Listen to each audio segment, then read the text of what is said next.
Good afternoon, Mayor Allen. It is 1:30, so you may start the meeting when you're ready. Thank you. Can I have a mover and seconder to reconvene the budget meeting, please?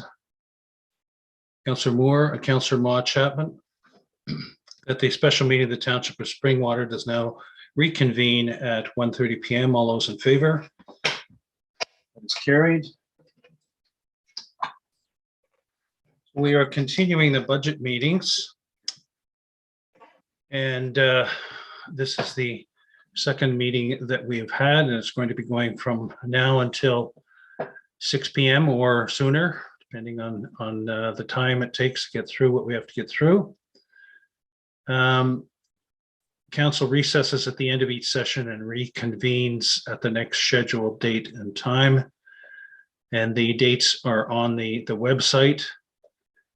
And due to COVID, we are limiting in-person meetings. So these are being held by Zoom with council and staff.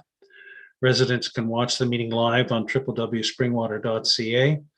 They can listen to the meeting by telephone by dialing 647-558-0588 and using the ID 817-6707-1594. Those unable to do either of those can look at the streaming by looking at the Township's YouTube channel. Are there any disclosures of pecuniary interest with respect to our items today? All right, seeing none, we're at item 6.1 in the agenda, the draft tax-based operating budget. I'll now call upon Director Radigan to present the draft tax-based operating budget. Before I do, Director Radigan is going to run through and make a presentation with the department heads.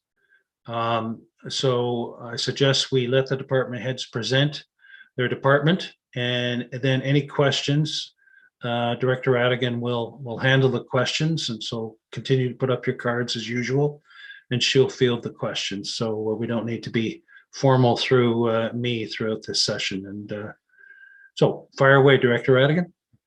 Thank you, Mayor Allen, and thank you, members of council. Welcome to our second official budget deliberation meeting. We are going to start today with a presentation from Candace Wislenko. She is part of our finance team and has assisted throughout the budget. She will be presenting how to calculate a blended tax rate. And I do hope council finds this informative, and please feel free to ask questions because we do want to ensure that you do understand this. So I will turn it over to Ms. Wislenko. Thank you, Jazz. I'm going to share my screen with council, so just give me one moment.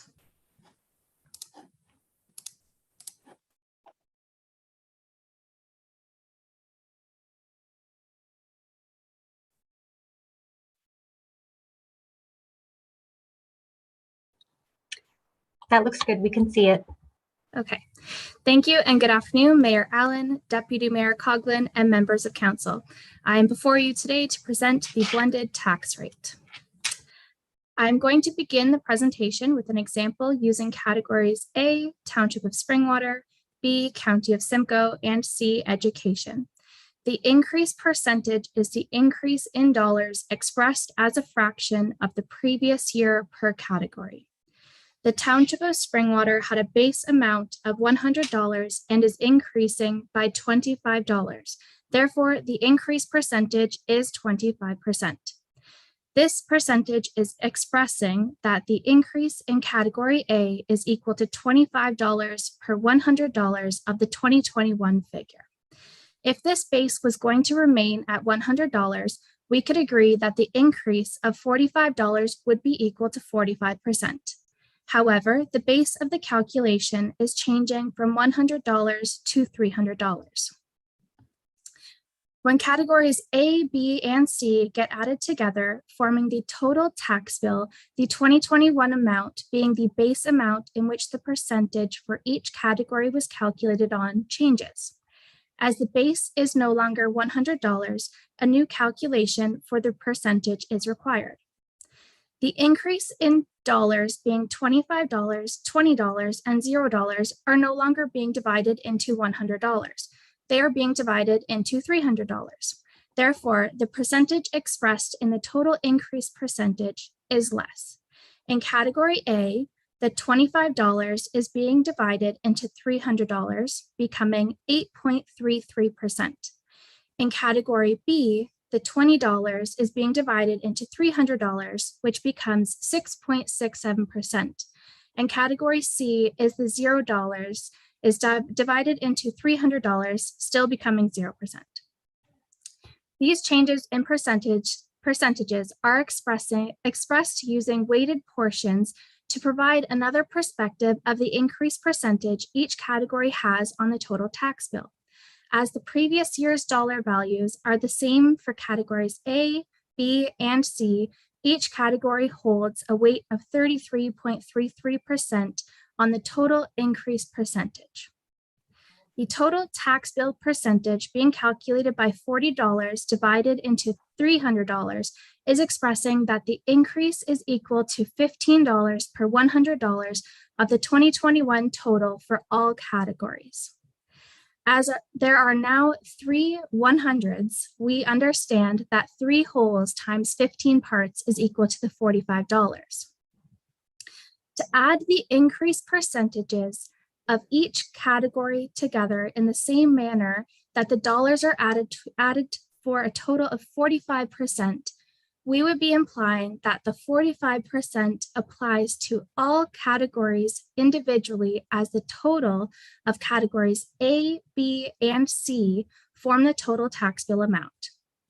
The increase in dollars would be equal to $135 because the fraction would then become 0.45 out of $100 after the bases have been added together.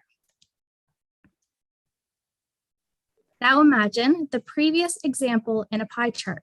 For the Township of Springwater, the increase over $100 is $25 being 25%.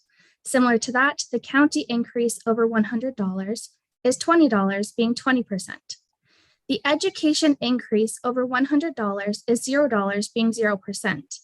Although the increase is $0, the total $100 base still gets added to the larger pie, diluting the increase of the other 2 categories.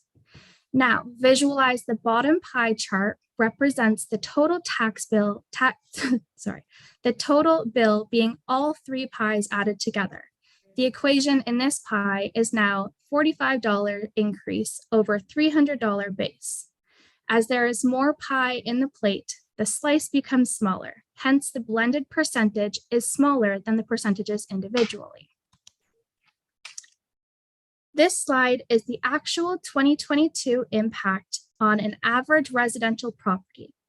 These figures include compensation review and exclude program changes. When applying the basics from slide number 2 to the presented impact on average residential property, you will find the same expressions. For the Township of Springwater portion, 2.48% is expressing that the increase of $48.19 for the Township of Springwater is equal to $2.48 per $100 of the 1944.85 base amount. For the total tax bill, 1.86% is expressing that the increase of $74.95 is equal to $1.86 per $100 of the $4,030.74 base amount. In this table, the previous year's dollar values are different for the Township of Springwater, County of Simcoe, and Education.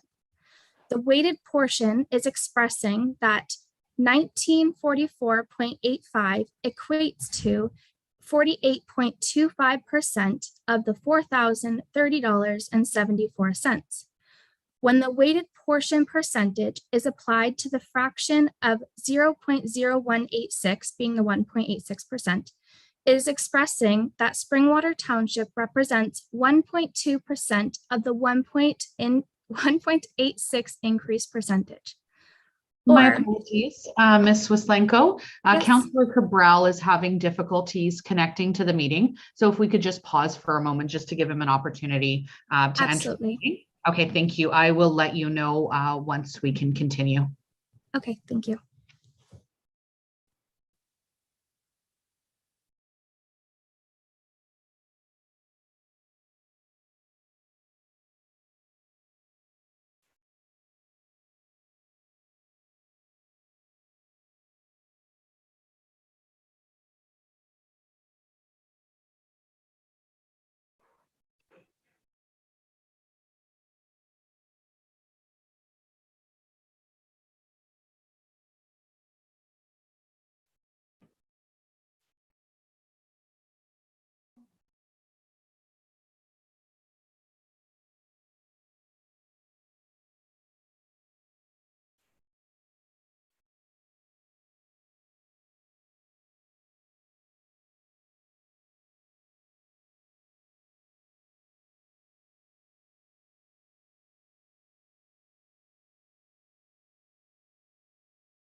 Councillor Cabral, are you able to hear us?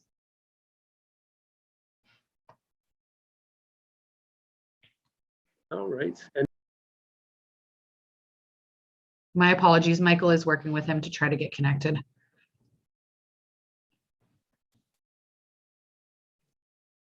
second.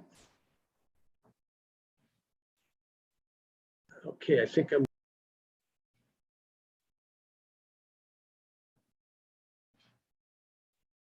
Perfect. Thank you, Candace. You may continue. Thank you, Clerk Ainsworth. So back to this slide. So if we divide the increased dollars of $48.19 into the total $4,030.74, the increased percentage becomes 1.2% of the total. If we divide the increased dollars of $26.76 into the total $4,030.74, the increased percentage becomes 0.66% of the total.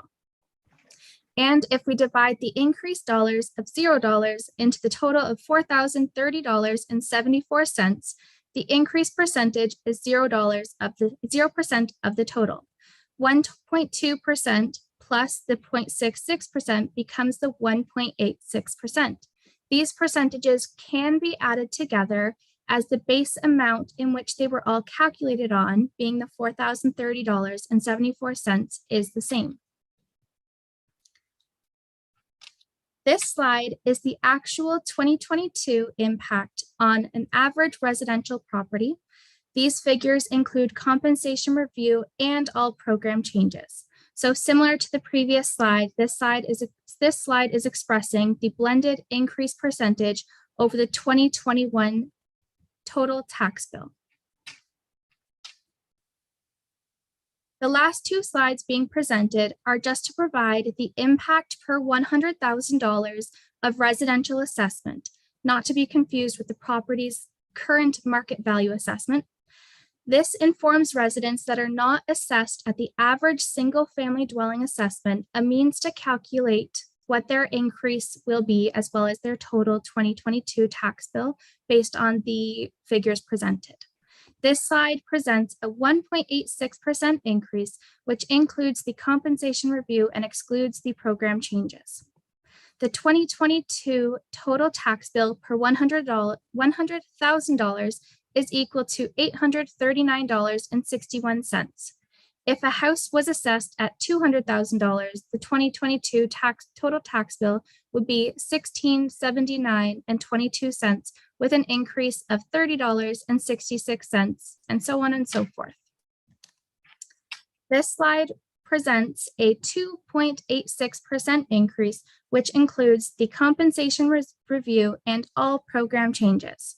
The 2022 total tax bill per $100,000 is equal to $847.89. If a house was assessed at $200,000, the 2022 total tax bill would be $1,695.78, with an increase of $47.22. And this again can be applied, so on and so forth. So this will be the end of my presentation today. And if there's any questions, I'd be willing to answer them.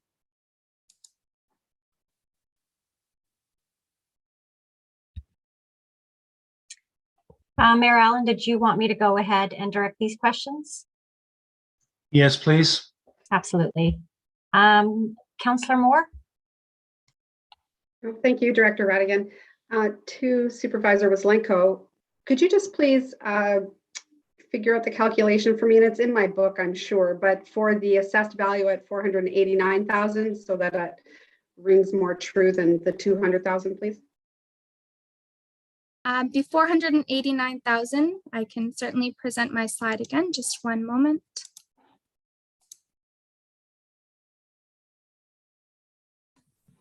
So based on the 489,000 was slides 4 and 5.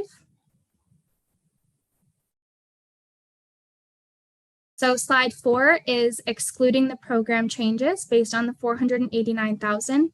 So the 2022 would be $41.05.69.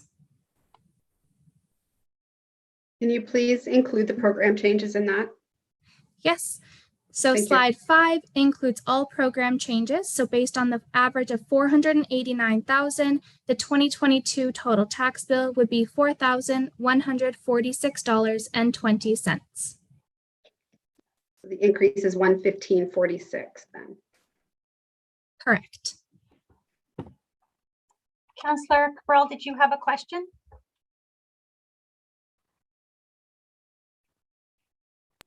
There we go. Thank you very much. And my apologies. I could see stuff was going on, but I had no audio and I couldn't speak and I couldn't turn the video on, but we're good now. Caught the tail end. I guess my question is, when it comes tax time, our taxpayers, this through Mayor Allen, I apologize, our taxpayers, when they get notified of their tax component and their tax bill, which percentage is used in that form that goes to them? Is it the blended rate that they're shown on that form, or is it the Springwater Township tax portion that is reflected on that form? Thank you, Councillor Cabral. I can definitely start, but it would be reflected of the blended tax rate increase. So that would include the county's increase, the township's increase, as well as the education portion. Thank you. Any other questions, or Councillor Ritchie? Yes, and thank you for the presentation. I'm the one that that spoke about this, and I really appreciate it. It does shed light on it, and we're the keepers of the public purse. So having this and sharing this with everybody. So again, I welcome the presentation. I find it very informative and useful, and it helps us to make these decisions. One thing, though, I think I might be repeating myself, but I find the assessment there. Could you walk through the process? I know it comes from Impact, but just like Impact's a big world. Like, where do you get this 489? I find that to be low. I know there's a world. There's a difference between assessment and there's a difference between the market value that we're seeing today. But and the 489 is under the is from the old system, but I can't help but say I find this low. So can you enlighten me there on that? Thank you, Councillor Ritchie. I can definitely start, and then maybe Supervisor Wislenko can add in with some further insight. The way MPAC works is they are the authority that goes out and does an assessment on, it's usually based on market value, usually. But what has happened is that their last assessment took place in 2016. So when they were supposed to go back out and do a reassessment, COVID hit. And as a result of that, no one has been reassessed, and no one is actually, in fact, even close to probably what a market value potentially could be. Now, it's not just market value they take into consideration. There are so many factors. I'm not an assessment expert, but definitely we could have MPAC on here to provide further insight as well. We do understand they will be coming forward with the reassessment. We just unfortunately haven't heard of when that's going to happen. It is something most municipalities are struggling with this year as well as last year when they're doing a budget, because we're not seeing an increase in the CVA, which is the current value assessment. Although that doesn't necessarily increase our tax base, it doesn't increase the revenue that we would receive. However, it would spread it across a wider amount of households. Yes, Councillor Ritchie. I think through Mayor Allen, this to me, it's like a good and a bad. It's good for the taxpayer and it's not good for the municipality. But I think, we fast forward this 2 years after next year's provincial election, and we know it's a very hot political potato. And when they do come out with these new values, then it'll be, it won't be so good for the taxpayer, but it'll be more welcoming for the municipality. So I guess there's different ways of looking at it. But I can't stress how much this sheds light on the budget process going forward to come to grips with what we're dealing with. So again, thank you very much. I appreciate the work that you've done. I'll leave it at that. Thank you. Thank you, Councillor Ritchie. Yes, go ahead, Mayor Allen. Just for Councillor Cabral's benefit, you weren't here at the beginning, but we've decided Director Radigan is running through the program today. Each department head will be speaking. She's going to be leading it, so just direct questions through her and discussion through her. Okay. Okay, so any other questions on the blended tax rate before we move on to my budget presentation? No? Okay, well, thank you, Supervisor Wislenko. Really appreciate all the hard work that you put into that presentation and all the insight you've provided. So thank you. You're welcome. Thank you. Yes, Mayor Allen? Does Ms. Wislenko agree each year to update this schedule? Because this question will come up each year and be good to see the impact yearly. Thank you, Mayor Allen. Absolutely. If it is required, I can certainly provide that presentation as it gets updated. Yes, Councillor Cabral? Thank you, Director Radigan. I was just curious, having missed it, is it possible to get that presentation sent so that I might be able to review it afterwards? Absolutely. I can send you a copy of it, but I do also believe it was published as part of the agenda today as well. But we'd be happy to send you a copy. Thank you. No problem. Okay, I'm just going to share my screen. Before I start, because I am using various screens, I do hope if anyone has a question, perhaps if I don't see you, either speak out or perhaps Renee, if you can help out, that would be great.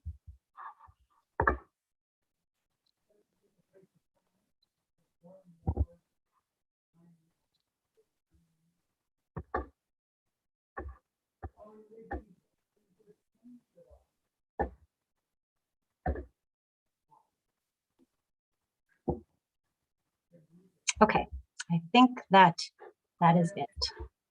Can everyone see my presentation? Perfect. Yeah. Okay, so so today we're continuing our 2022 budget deliberations, and we'll focus our attention on the township's proposed operating tax-based budget, as well as the rate-based budgets, which include water as well as wastewater.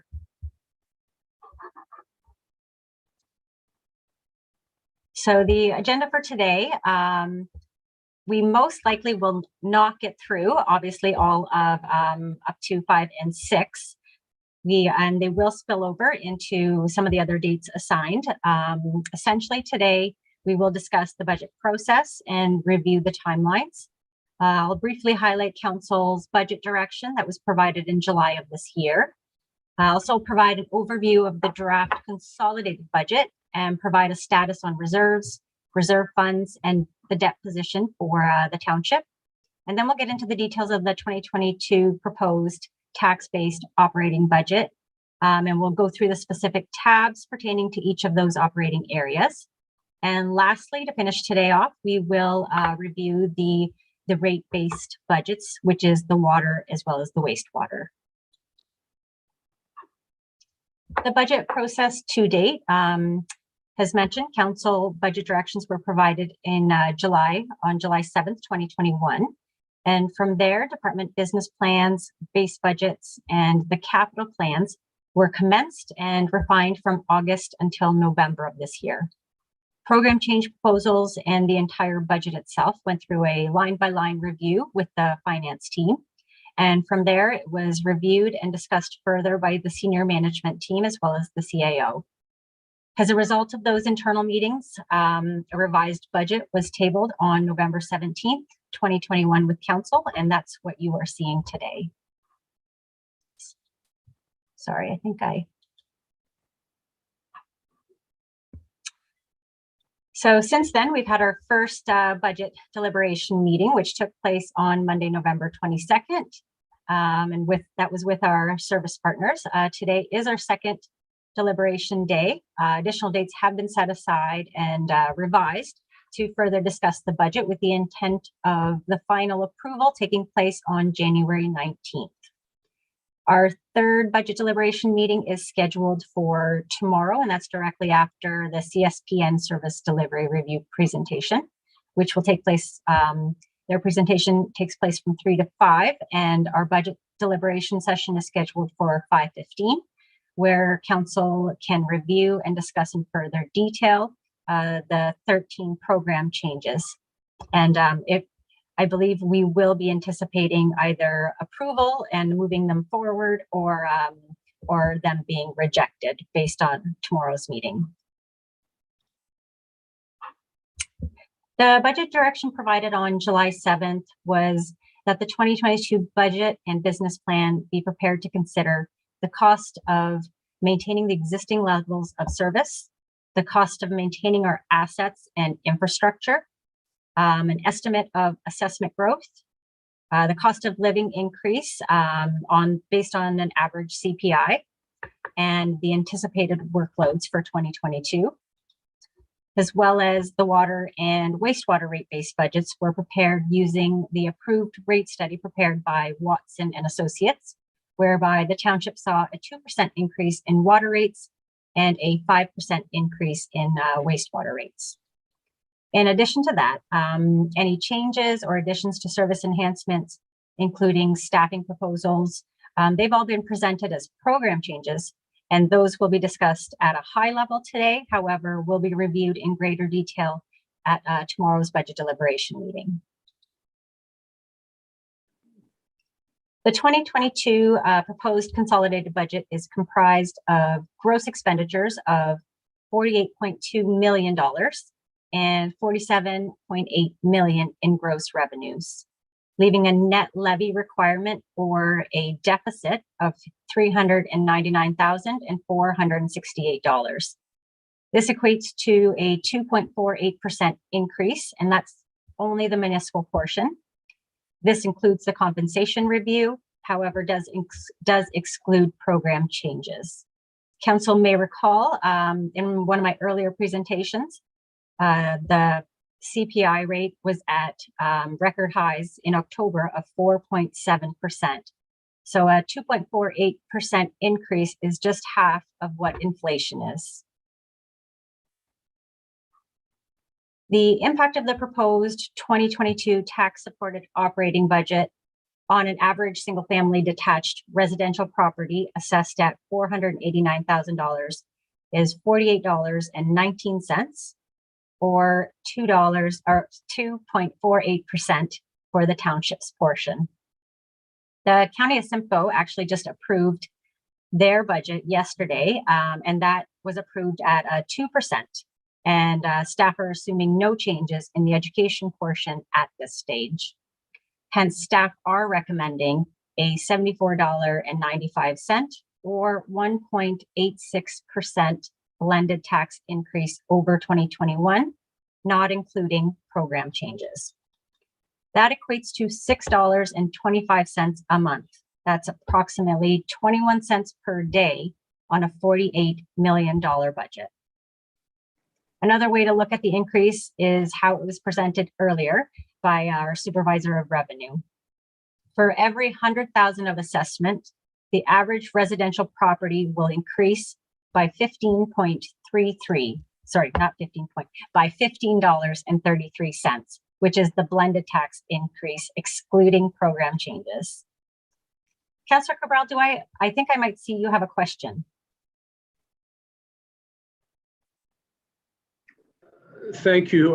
You're quite perceptive. I didn't put my card up, but I do have a question, and I just wanted to step back to when we spoke about inflation, and you referenced the fact that the increase rate was half of what inflation is. I just want to take the perspective also on that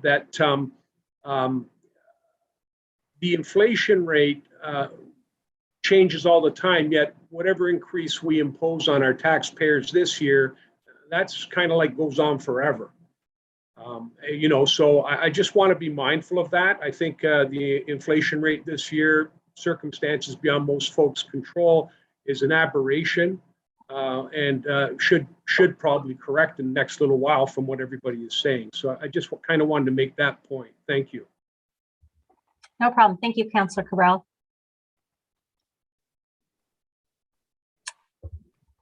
So this slide is mainly for information purposes. It provides a historical view of the tax increase from 2016. Of note are the last 2 years, 2020 and 2021, which demonstrate historic lows in the tax levy increase. This trend is truly unsustainable and is compounding the increase the council is seeing today. Not only do we have to make up for a negative increase in 2020, but we also need to make up for the 0% increase in 2021. With costs of resources increasing, the infrastructure gap in asset management, and inflation at record highs, the township needs to seriously consider how we can maintain existing service levels with no new revenues to support them, not only for 2022's budget, but for budgets beyond 2022.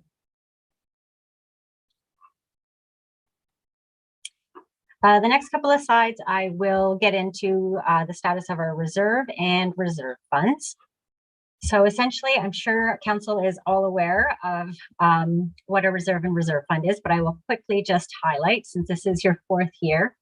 Essentially, a reserve fund is funds that have been set aside for a specific purpose.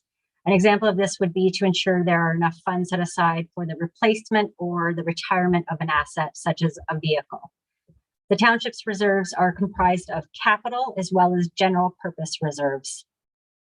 Each year, the township does borrow or draw from the reserves, and in some years, it would appear we draw the same amount that we actually put into the reserve.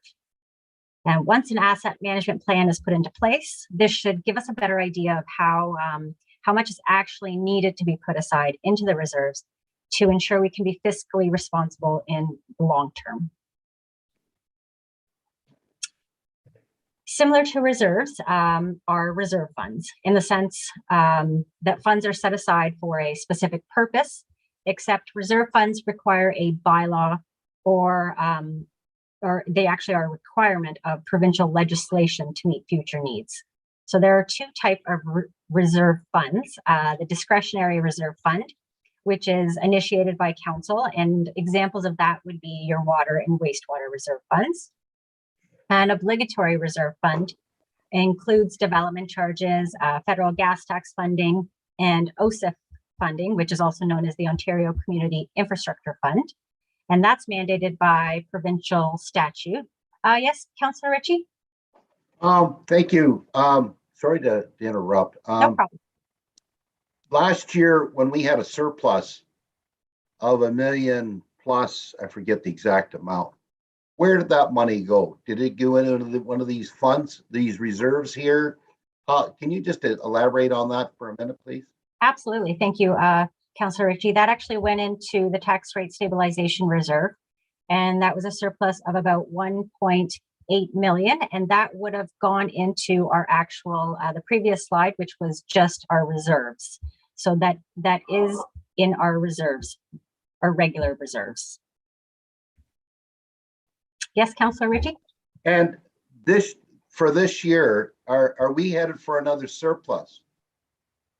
I would believe so, based on our Q2 reporting, and also based on the resources that we currently have and the difficulty we've had recruiting, and even moving forward with some projects. I believe we will be in a surplus position at the end of 2021, and a Q3 report will be coming sooner rather than later to council to assist with determining where we will land.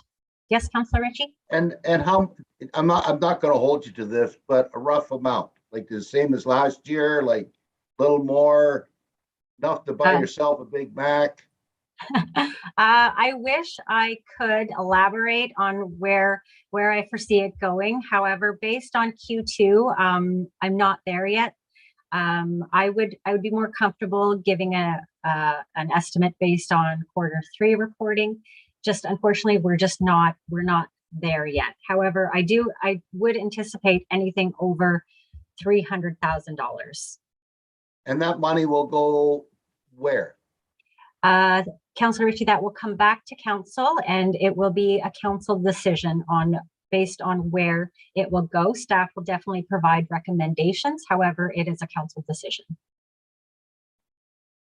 And one last question, the Yep. $1.3 million that we had, have we used it? Like, did we put it towards debt? Can you just refresh my mind there? Absolutely. The 1.8 million surplus of 2020 was put aside into the tax rate stabilization reserve, and it actually remains there for further council direction. So we could be using it in this budget as we speak. That is correct. You can definitely use it. I would caution not to use it on ongoing expenditures, as it's a one-time funding source, and it's not something that will last forever. So it would eventually come back to the tax levy requirement if it's not a one-time expense. Are we assuming this surplus in this year's budget? No, actually, we are not, Councillor Ritchie. We would be looking for council direction if they wish to use the surplus from 2020. Just one more last thing here, and then I'll let you go. And the reason for all the questions is that, you know, we had a surplus in 2020 of $1 million plus. And it was funny, right after we came out with it, it was just prior to that, we finished the budget and there was so much outcry because we had a 0% increase. And yet we came out with a surplus. And this surplus, if we come out with another one, it's like, you know, are we going to put it against the budget? Are we going to use it? It's like, and I'll tell you where I'm coming from. And I want to share this with the rest of council. It's like, you know, we got over $3 million in government funding. We have 400 or 500,000 in new assessment. Plus we got a surplus. You got to ask yourself, where do you draw the line in the amount of money that we spend? That's the whole purpose here. Like, we had a surplus, we're scheduled for another surplus. And, you know, I look at all the spending and I just want to throw that out there. It's like, you know, what would happen if the government picked up the phone and said, by the way, you, that $3 million in gas tax and all the other, you're not getting it this year, or any new assessment. We'd really have to dig our heels in and turn things around and cut services. We haven't cut services. We're still moving forward. But yet there doesn't seem to be any end of the spending that goes on. And I question that. And that's something I want to mention to all of council and to you as well, Mayor Allen. You're a professional accountant. You should know numbers better than anybody. And where do you stand on all this spending? The buck stops with you. Can you answer Councillor Ritchie, appreciate your comments. We're going through a budget process. If there's particular expenditures that you want to question or take issue with, you're free to do so. I think with the service delivery review, it's illuminating. We're going to be discussing that tomorrow. So there's not a lot of fat in the organization, in my opinion. So that's what I think. Nice to hear your opinion, Don. Anytime, Councillor. Councillor Cabral, I see your card up. Yes, thank you very much, Director Radigan. Just kind of echoing on Councillor Ritchie's point there, and I do appreciate your comments that, you know, these are one-time funding aspects, but the last 3 years we have come out with a substantial surplus, which kind of does make me wonder. And I can also appreciate what Mayor Allen has said, that, you know, the service delivery review has some information in there. And I'm wondering if we're not budgeting money for items that maybe are being budgeted for incorrectly. And I'm just going to give a quick example. And I know that we got off track on it, but I'm thinking back to a council meeting where there had been a request in funding of $400,000 for a loader, which ultimately actually cost the township just over $100,000. And what I see there is basically about $264,000 in funds, $250,000 or better, that, to my way of thinking, really shouldn't have been sought in the first place. There's got to be something broken with a budget process that asks for $400,000 and it ultimately results in an expenditure of just over $120,000 or $130,000. And then that money is put back into that particular department's reserve. And I would really maybe suggest that we should look at that in particular, because that was for 2021, and maybe reutilize those funds towards this budget, because I don't see that as a surplus.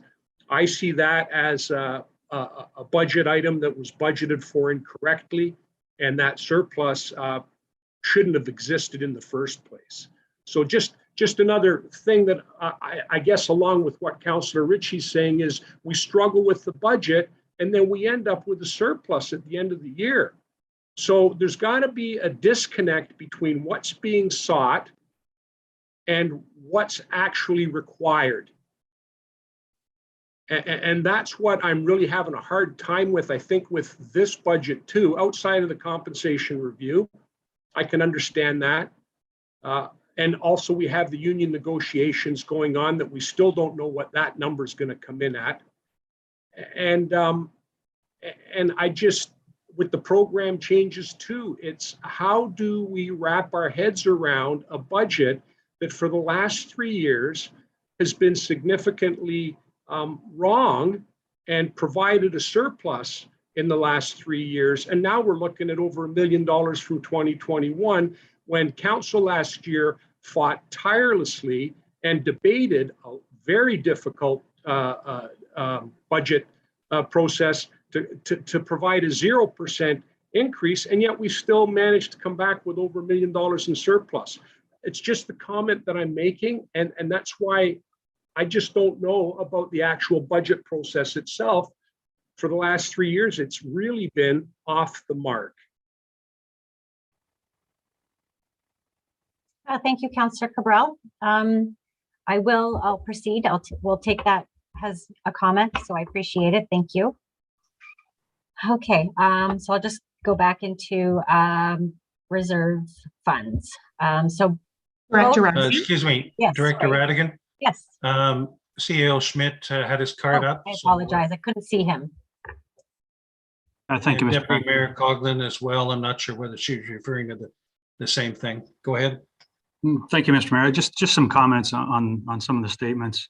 So yes, there has been surpluses in the last couple of years, and we don't know where we are with 2021. Still yet to be determined. As Director Radigan mentioned, we're leaning towards a surplus, but that will be determined in the next few months here. Keep in mind, we've had COVID over the last 2 years, which obviously has had an impact on the township. And one thing that council has to remember is that we're continuing to budget for items such as training and development and such at the same level as we did pre-COVID. Yes, a lot of those sessions are now virtual and there has been cost savings, but the challenge is once we get out of COVID, we likely will be back to some in-person meetings and attending some of these conferences. So we don't want to have to come back to council in another year or two to ask for increases back again in the budget. We're trying to smooth this out as much as possible. The $1.8 million surplus from 2020 is at your disposal to use. If you feel that there's additional fund or additional projects that you would like to include in the budget for 2022, then you could utilize those funds. You will recall, though, when we did bring the status of the surplus each year, whether it be 2019, 2020, we did indicate what was driving those surpluses. I believe, and correct me if I'm wrong, Director Radigan, for the 1.8 million, I believe it was close to $700,000 was due to salary gapping. And so salary gapping, meaning that we've had positions where people have left the organization and we haven't been able to retain those positions, and hence projects cannot be moving forward at the same clip that they would have previously. So that all leads to surpluses.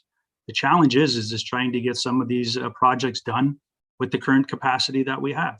We're not able to do it. And so, that's why you're seeing some increases or requests for increases in staffing to ensure that we can continue to provide the services that we're providing today, but also provide for additional services moving forward.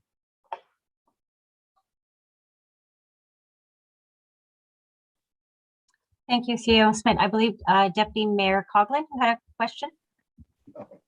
Thank you. My question was just specifically on the reserve, on the surplus. And I was just thinking that it might be beneficial to council if we did have an idea, because I think that over the last 7 years, it's always been around 300,000. And if you take out the salary gapping last year, it remains consistent.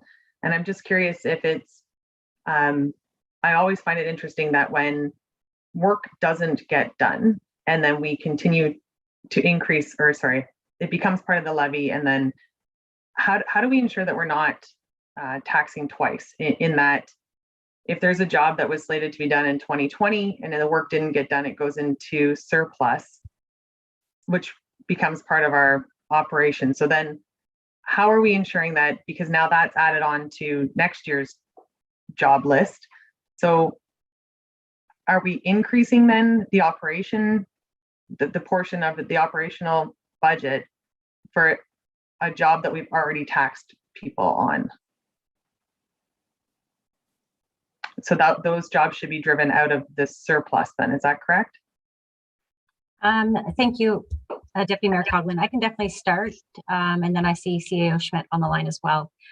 Any capital projects that don't actually get done, they get carried forward. So funds have been committed, let's say, and it gets put aside. And if additional funds is needed, you'll see that coming through as the current year's capital request. But as for the operating budget, anything that's maintenance related, usually the idea is you're doing it to ensure you can maintain your assets at an appropriate level so they don't fail. And so asset management does play a huge role in this as well. If we don't have the resources to maintain our assets, no, we're not spending those monies, but we're not spending those funds, and they do come back as a surplus. But ultimately, you want to spend those funds because you want to be able to maintain your assets and ensure that you're not working on the brink of your assets failing on you. I'll turn it over to CEO Smith for any further response. Thank you, Director Rodigan. So just further to your comments, from a capital perspective specifically, you're correct, is that anything budgeted in 2021 that's carrying over to 2022, you have to look at the actual funding sources. So if those projects were originally slated to be funded out of taxation or our operating budget in 2021, all of those dollars automatically go into the tax capital reserve, and we draw from the tax capital reserve in the next year. So there is no additional impact on the levy, if you will, in 2022. If there's additional dollars requested or required to continue that project in 2022, there could be additional taxation dollars requested, but it would only be for the 2022 portion. Just as a follow-on to that, I guess, when I look at our infrastructure gap and I look at our asset management program, and when the work's not getting done, there's a snowball effect. It becomes a bigger job for next year. And so I'm just curious if when we are putting these, when CEO Schmidt spoke earlier and said it, without the manpower to get it done, is there a list of these that aren't getting done, or do they just simply roll over into the to-do list? Because I feel like you said, yes, they are capital projects, but there is ongoing maintenance that needs to be done to ensure that the infrastructure gap doesn't get bigger. I mean, if we're putting money aside, the work needs to be done. It's not just about putting money in a bank account.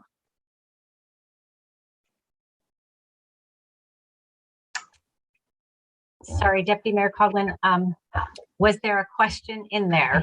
No, I appreciate this, and it's very beneficial to me, because when Councillor Ritchie or when councillors make comments, and I was listening to Councillor Ritchie a meeting ago saying, this is the time to borrow money, to get more work done, to make sure that we're moving forward, and then comments today about the spending has to stop. So I'm just trying to follow along with the mindset of council to ensure that I'm on the same page, because I do agree that we do have an opportunity right now to make sure that these jobs are getting done. But I think that there's, with that surplus eluding or hanging over our head, I think we just need to be mindful that the majority of it was salary gapping. So it's not that the work's not getting done, but we just need to make sure that we don't cut infrastructure, or our infrastructure gapping and our asset management, to make sure that we do stay on track.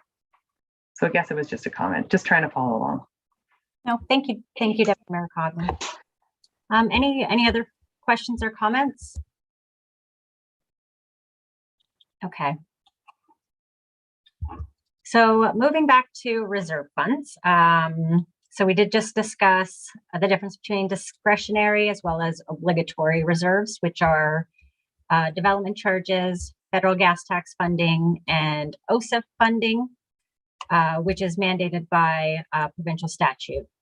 Essentially, there's usually legislation or some type of agreement which would obligate the township to hold funds in a reserve fund, whereby they would earn interest. So both reserve and reserve funds earn interest, but they're different, being that reserve funds, the earned or the accrued interest is applied back into the reserve, and a general reserve fund, although it earns interest, it doesn't actually get applied back into the reserve. It's reported as revenue in the year that it's earned. And as a result of that, you would see reserve funds increasing due to interest. The township's reserves include capital and the general purpose reserves. This graph provides projected reserve balances from 2020 to 2026. The general purpose reserve remains fairly stable to 2026. The capital reserves decline from 2022 to 2023, and then gradually increase for the remainder of the forecast period. This is mainly due to the proposed capital investments in fire and emergency services, and public works that are outlined within the 10-year capital plan. At the end of 2020, the combined balance of the general purpose and capital reserves was $11.3 million. And over the forecast period, that does remain fairly stable. This slide provides a projection from 2021 to 2026 of forecasted reserve funds. So those are discretionary reserve funds, which include your water and your wastewater. They're projected to decrease from 2021 onwards. And that's mainly the result of the pressures that's forecasted on the wastewater reserve fund. However, they do remain stable from 2023 to 2026. The obligatory reserve funds actually excludes development charges and are projected to fluctuate over the forecast period, as gas tax funding and Ontario community infrastructure funding is projected to be fully utilized in each year during the forecast period. The 10-year capital plan does further outline the specific projects that are anticipated or being proposed. Now, the obligatory reserve funds, which exclude development charges on this graph, are projected to fluctuate over the forecast period, as gas tax funding and I think I just repeated myself. So we do try to maximize any grant funding to ensure we utilize grants before we do use internal funding. So that is why you do see that fluctuation. So gas tax funding, the township, we receive approximately just a little over $600,000 per year, and OSA funding is approximately $750,000. And the only other obligatory reserve funds that the township has are development charges and parkland reserve funds. Over the forecast period, discretionary reserve funds start at 10.5 million and drop to 3 million by 2026. The obligatory reserve fund balance fluctuates as we do try to maximize those funds each year.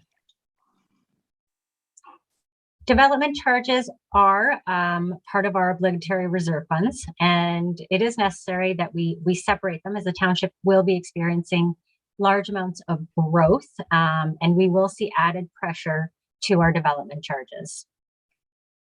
So development charges provide for the recovery of growth-related capital projects. Every 5 years, we're required to conduct a background study. And in that background study, it provides for a number of different projects that are growth related. And those in particular right now do include the fire station as well as the multi-purpose facility.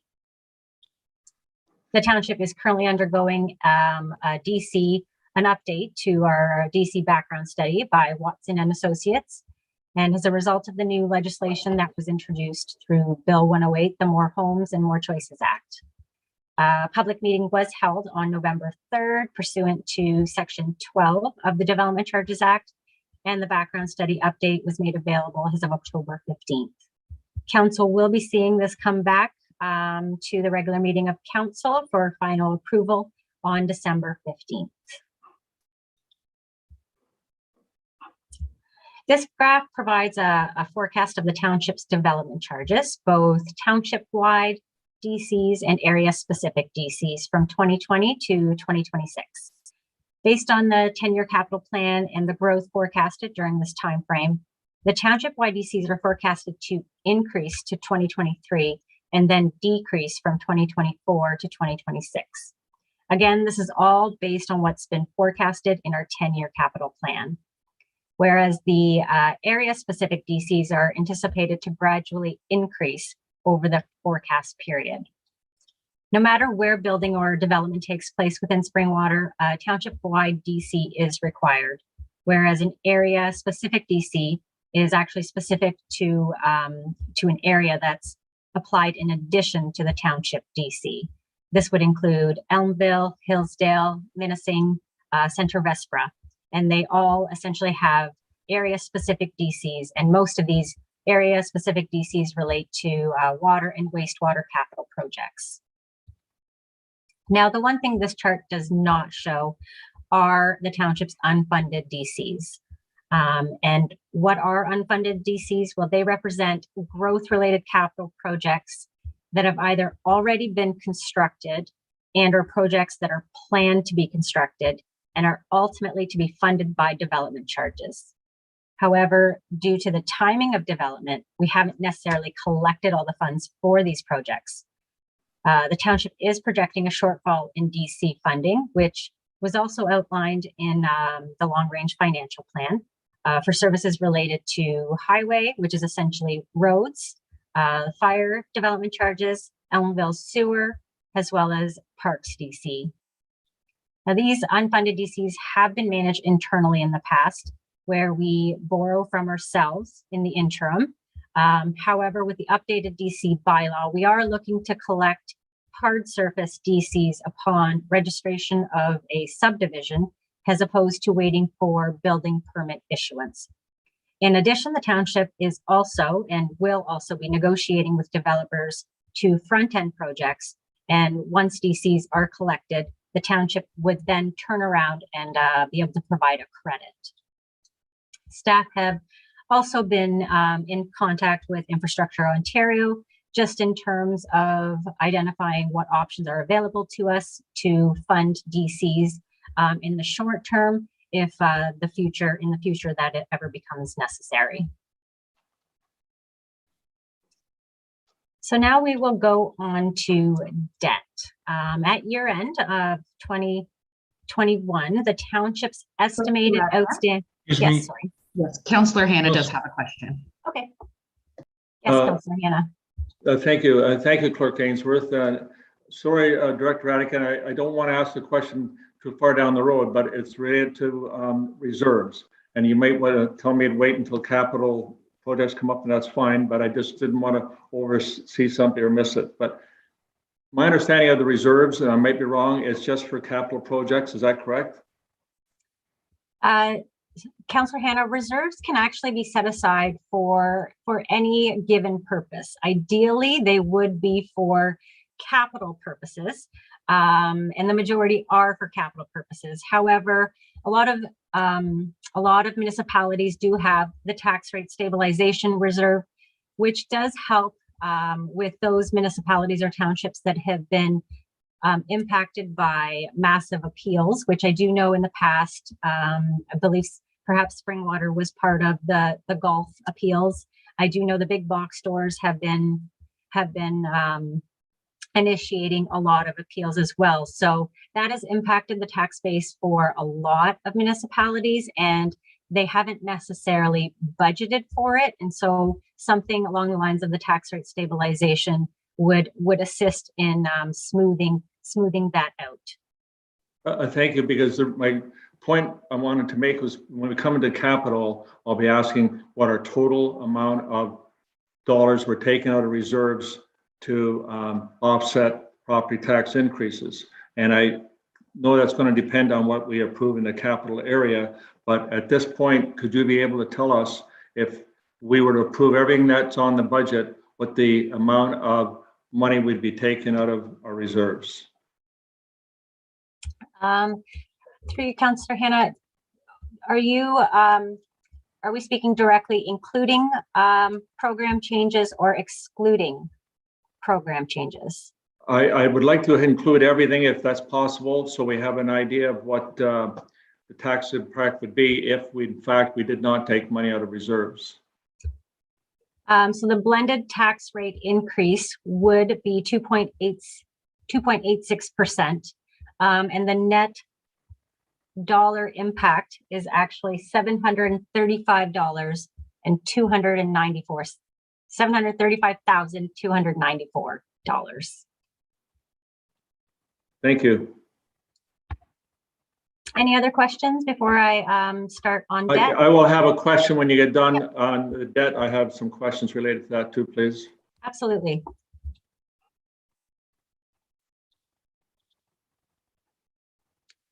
Okay, at year end of 2021, the township's estimated debt is 2.95 million, and 780,000 of that is for road capital projects, and 224 million for the township 22.4 million. 2 million is for the Township Administration Center.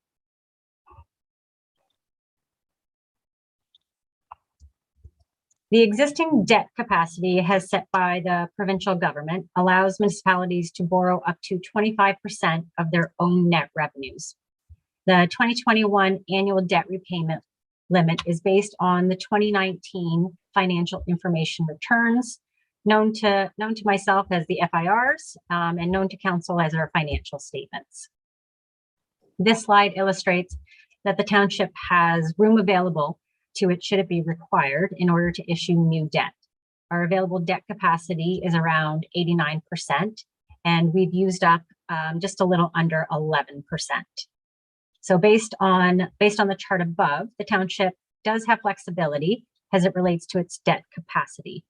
For example, we could issue debt in the amount of almost $60 million at an annual borrowing rate of 5% over a term of 20 to 30 years, and we would still be within our debt capacity. You may recall, however, in our long-range financial plan presentation, Watson and Associates did indicate that the township would be up to and or around the 20 to 25% limit, just as a result of growth. And that's, I think, in most municipalities, the goal is always to remain under the 20% capacity. Yes, Councillor Hannah. Thank you. And I don't want to interrupt you if you don't see my. No, absolutely. Okay, thank you. So if you go back to the 2 slides back, please. Yep. That one. So after that one, I depend on the budget binder that we get. After that, all the information's on the page with that on it, and the budget binder, there's a statement that's not there, but that's not really that important. But the next page that's in the budget binder is not included in your presentation. And on that page there, it talks about the amount of debt. And while you're looking at your binder, I'll read it to you. It says the annual debt servicing costs are included in the amount of the property tax rate and user rate calculations. The table below summarizes the 2021 annual debt charges, principal and interest for the township existing debt obligations. At that point, I think, I'm only guessing this, but it appears to be a possible error, because it says that the administration center is $280,122 would be our debt financing. Roads and obligations, and bridges, I'm sorry, says $798,793. And the way I read it, it says our total debt servicing for 2021 was $1,788,915. I would think that's probably extreme. If the chart's correct and I'm reading it wrong. No, Councillor Hannah, you are reading it correctly. I do believe the chart is incorrect. We will provide an update to the chart and post it online. If you'd like a hard copy, we can definitely provide that as well. I don't feel like coming over there to get it, but thank you. Because the next square that's on that same page talks about if we borrow the money that appears to be another $3.3 million. It states at the bottom, it says the township anticipating borrow $3.3 million in 2022 in order to finance previous approved road capital projects that were to be debt financed, as well as to finance those capital projects identified through 2022. So my question is, if that 3.2 million, is that in addition to the money that we were put aside for doing the roads last year that we didn't spend? So that the way our debt works is that 3.3 carries it over every year. So that 3.3 includes the current year as well as the previous year's unfunded roads projects. So that's not an additional 3.3 debt that we're incurring. This is all a total, including the administration building and the 780,000 for the roads that we didn't do last year. That does, yes, you are correct. That does include this outstanding debt. Thank you, because I know there's someplace else I read that for this budget, we're anticipating using another $2.9 million or creating another $2.9 million debt. Is that correct or not? No, in total, it would be about, I believe it is about 3.3 million. I will have to correct that. I will have to look at that again, and that may well definitely be an error on my part. But I do have to look at that piece again. I do apologize. Listen, we're not all perfect, but darn close to it. So my question being then, when you send out something due, you'll tell us what our total debt will be and what the servicing charges will be based on this information that's on, actually it's on page 39 in the budget binder, if that helps, Andy. Thank you. Yes. I do have an unfunded debt. I'm just going to open it up real quick. Director Radigan, while you're doing that, CEO Schmidt has his card up, so maybe he can. Yes. Thank you, Mr. Mayor. Thank you, Mr. Mayor. So just further to the comments here, if I understand your question, Councillor Hannah, the slide that we're seeing right now, the $2.95 million, that's the outstanding debt that the township has today. So like your mortgage or on your house, if you will, you may have a mortgage of $500,000. The servicing cost that you're speaking to is what we have to pay annually in principal and interest payments to reduce that outstanding debt. So they are related. The outstanding debt today is almost $3 million, but the annual servicing cost to pay off that debt is the amount that you're referring to on those pages in the budget book, just to clarify. So thank you. So if I'm reading this correctly, then what it's saying is if we go ahead with the total budget the way it is, to service the debt in 2022, we'll be paying $1,202,779. Seems like a lot to pay $1 million to service the debt. I just think maybe I'm reading it wrong or it's not correct. No, actually, that is correct. I have pulled up my details, and the 2021 budget did include $1,078,916, and that was just your carrying cost for debt, which is principal of $836,161 and interest of $242,755. 2022 is recommending an increase to the debt carrying costs of $123,864, which would indeed increase our carrying cost to $1.2 million. So thank you. If I'm reading what you're saying incorrectly, we're going to have a debt of $3.3 million, but we're going to pay it off at a rate of $1.2 million a year. So the debt would actually be the 2.95 million plus the additional 3 million. So that actually equates to a $6.25 million debt.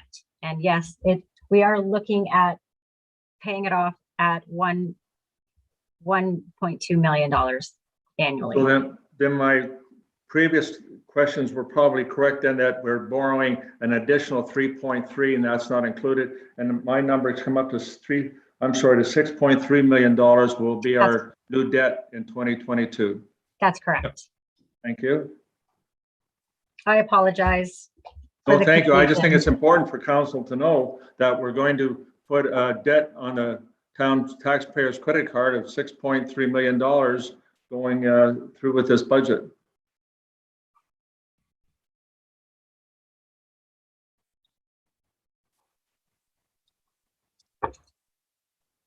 Okay, so we've gone through that. Councillor Cabral has his card up. Yes, Councillor Cabral. Thank you, Director Radigan. Just with respect to the debt, I kind of had the same question, but I just want to know, do you have the correct figure that would fit on page 39 in the second box? When we look at the whole debt, I'm just talking about the road debt, 26%, which is the 780,000 K. But when we talk about servicing that debt, are we talking roads and bridges, 798 as part of this? That would basically mean we pay it off in 1 year. So is that the number that's incorrect? Because that's the one that didn't make much sense to me. No, that figure is correct. I think I'm getting myself potentially slightly confused myself. So I will have to come back and clarify those slides. Okay, thank you. Unless CAO Smith, if you have anything further to add. Thank you, Director Radigan. So my understanding of it is the first, so the existing debt, again, is the just under $1.1 million, of which almost 800,000 goes towards paying off roads and bridges that have already been completed. Those projects are completed. We issued debt and we're paying for that debt. The second chart on that same page 39, is what we're projecting is going to have to be the servicing costs moving forward. So there has been forecasts on the $3.3 million, which is a combination of roads that would be likely debentured over a 10 to 15 year time frame. So we're looking at adding an additional 100 and whatever that number is, $129, $130 million, or $130,000, sorry, from 2021 to 2022 to service that additional $3.3 million in debt. So for the 3.3 that we're requesting, it's an additional 130,000, give or take, additional cost on an annual basis to service that debt. Thank you, CAO Schmidt. Okay, so any other questions before I proceed? I don't think I can see everyone, so okay, I will proceed. So the township anticipates issuing approximately $3.3 million in debt in 2022, and that's in order to finance previously approved road capital projects and those projects that have been identified in the 2022 capital budget. In addition, the 10-year capital plan proposes to utilize debt in order to invest in the township's capital infrastructure. It's anticipated that in 2023, the township will be required to borrow $2.5 million, $12.4 million in 2024, $8 million in 2025, and about $600,000 in 2026. So this debt financing is required in order to support the continuing renewal of the township's road infrastructure of $6.6 million, to undertake the full renovation of the Ellenville Library of about $1.8 million, as well as the township's portion for the construction of the fire station and the multi-purpose complex at $16.2 million. Yes, Councillor Cabral? Thank you, Director Radigan. Quick question here. With these annual forecasted debt requirements are based on projects that have already been approved or projects that are also yet to be approved? It is a combination of both, Councillor Cabral. The way the township has funded roads projects in the past is through internal funding. And so each year we slowly pay it back. And so there are still existing roads projects that remain unfunded. And so basically through the debt, we do slowly pay it down by providing a little bit of additional room every year to ensure that we can still move forward with those infrastructure projects, but we're able to fund it with existing cash. I understand that, but my question actually is whether or not your forecast includes projects that have yet to be approved. I don't have a problem, I guess, with projects that have already been approved and we're moving forward with them, and we're servicing them by debt in the interim. I just wanted to know whether or not any of these figures are based on projects that have yet to be approved by council.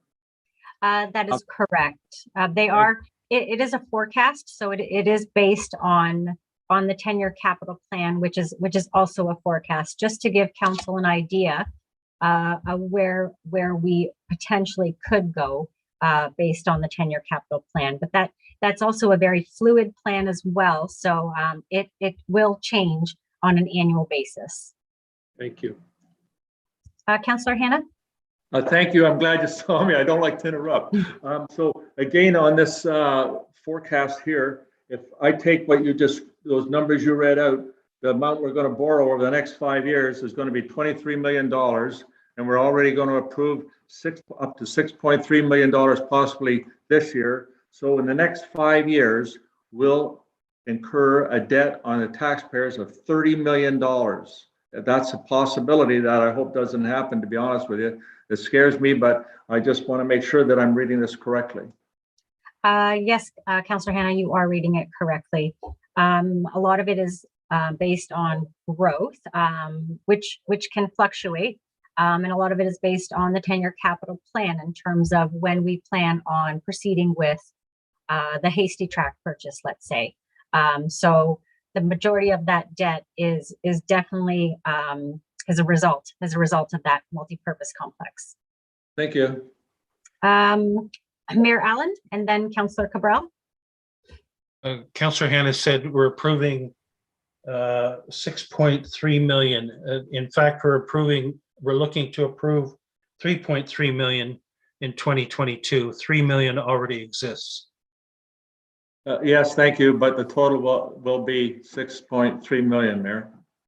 Yes, but you stated we're looking to approve 6.3 million, but sorry, maybe I wasn't quite specific, but if we approve the budget after we're done here this week or next week or January, we'll be accrued with the way it exists. Are you saying that we will not be increasing the debt to 6.3 million? no, I'm saying we're not approving 6.3 million extra debt. We're approving potentially 3.3 million extra debt to get to 6.3 million debt total. Okay. I think no. Go ahead. No, I think we're splitting apples and apples here because the debt would be 6.3, and then if you go with what's set out here on this slide, it's another total of $23 million. And my math, if you add 6.3 and $23 million, it comes to almost $30 million will be the debt in 5 years. No, that part of what you said is true. I was talking about the 6.3 total, but I think we've covered it. People understand. Go ahead, Director Radigan. Okay, thank you. Councillor Cabral, you had a question? Thank you. Maybe possibly a clarification. I was going to ask the question later. However, you mentioned 1.5 million for renovations to the Ellenville Library, but in the binder, I think it was significantly more than that. I think it could have been upwards of $6 million, which I thought might have been an error at that point in time as well. But would you be able to clarify exactly how much money is earmarked for renovations to the library? Absolutely. I can't recall the page that I read that on, if someone else on council also saw it. It's on page 41. And I think the problem is there might be a comma missing in the statement.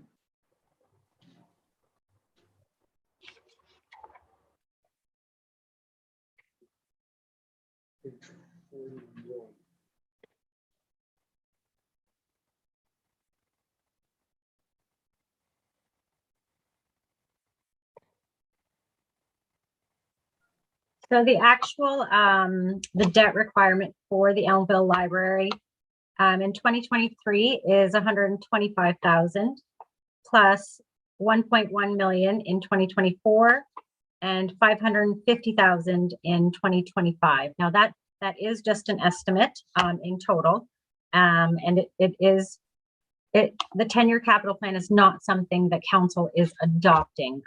It is a very fluid document, and things may change. So the total of that does add up to 1,775,000.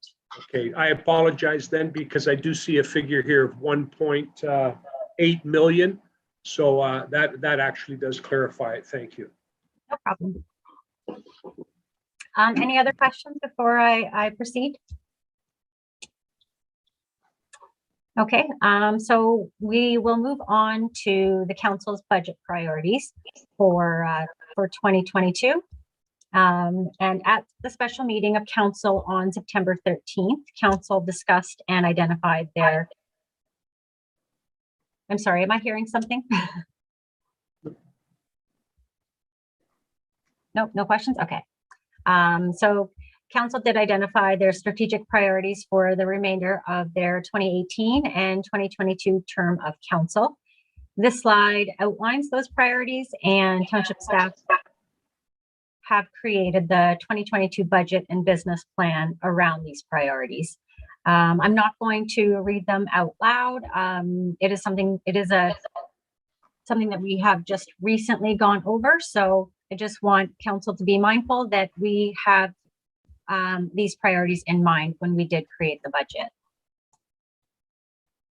Director Radigan, I believe Councillor Hannah has his card up.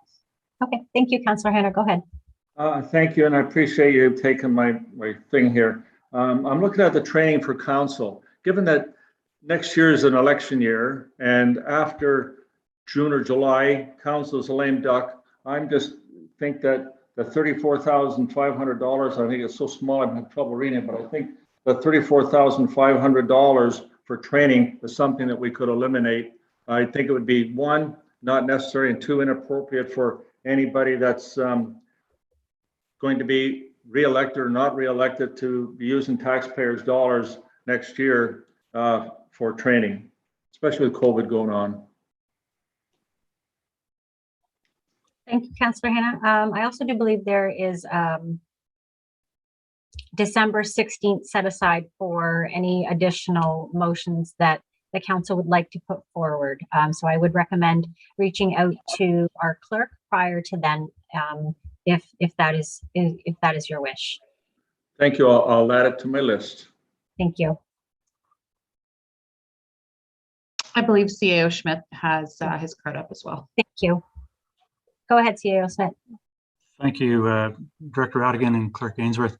Councillor Hannah, just a comment back to you. So just for your consideration, similar to my comment earlier, if that's what council's wish is to remove that type of training for 2022, absolutely. We're in your hands. I would only caution that in 2023, when we have to do the budget again, if council's looking for training, then now you're in a position where you're likely going to have to add dollars to the budget to be able to undertake that training. So I would just caution you in the sense of we're trying to smooth the budget as much as possible.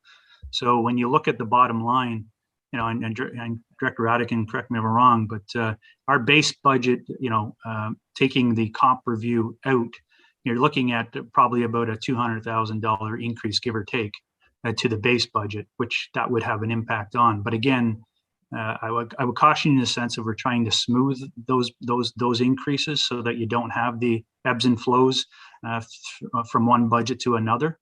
So again, I just put that out there. Obviously, if council wishes to do so, absolutely, we can move forward with that. Thank you. Okay, so this is where we start getting into the details of the operating budget tabs. To summarize, before we begin our departmental discussions, 2022 gross expenditures specific to the tax supported budget are 22.4 million and gross revenues of 22 million, leaving a net levy requirement of just under $400,000. Excluding program changes and including the compensation review. Now, I know I've mentioned this before, but 2022 should truly be looked at as a year of recovery or a year of makeup. Not only do we need to make up last year's 0% tax increase, but we also need to make up the negative increase that we saw in 2020. The idea is to be able to help the township become sustainable, get back on track with projects, staff hires, as well as the compensation review. The township is proposing a 2.48% increase, including the compensation review and excluding program changes.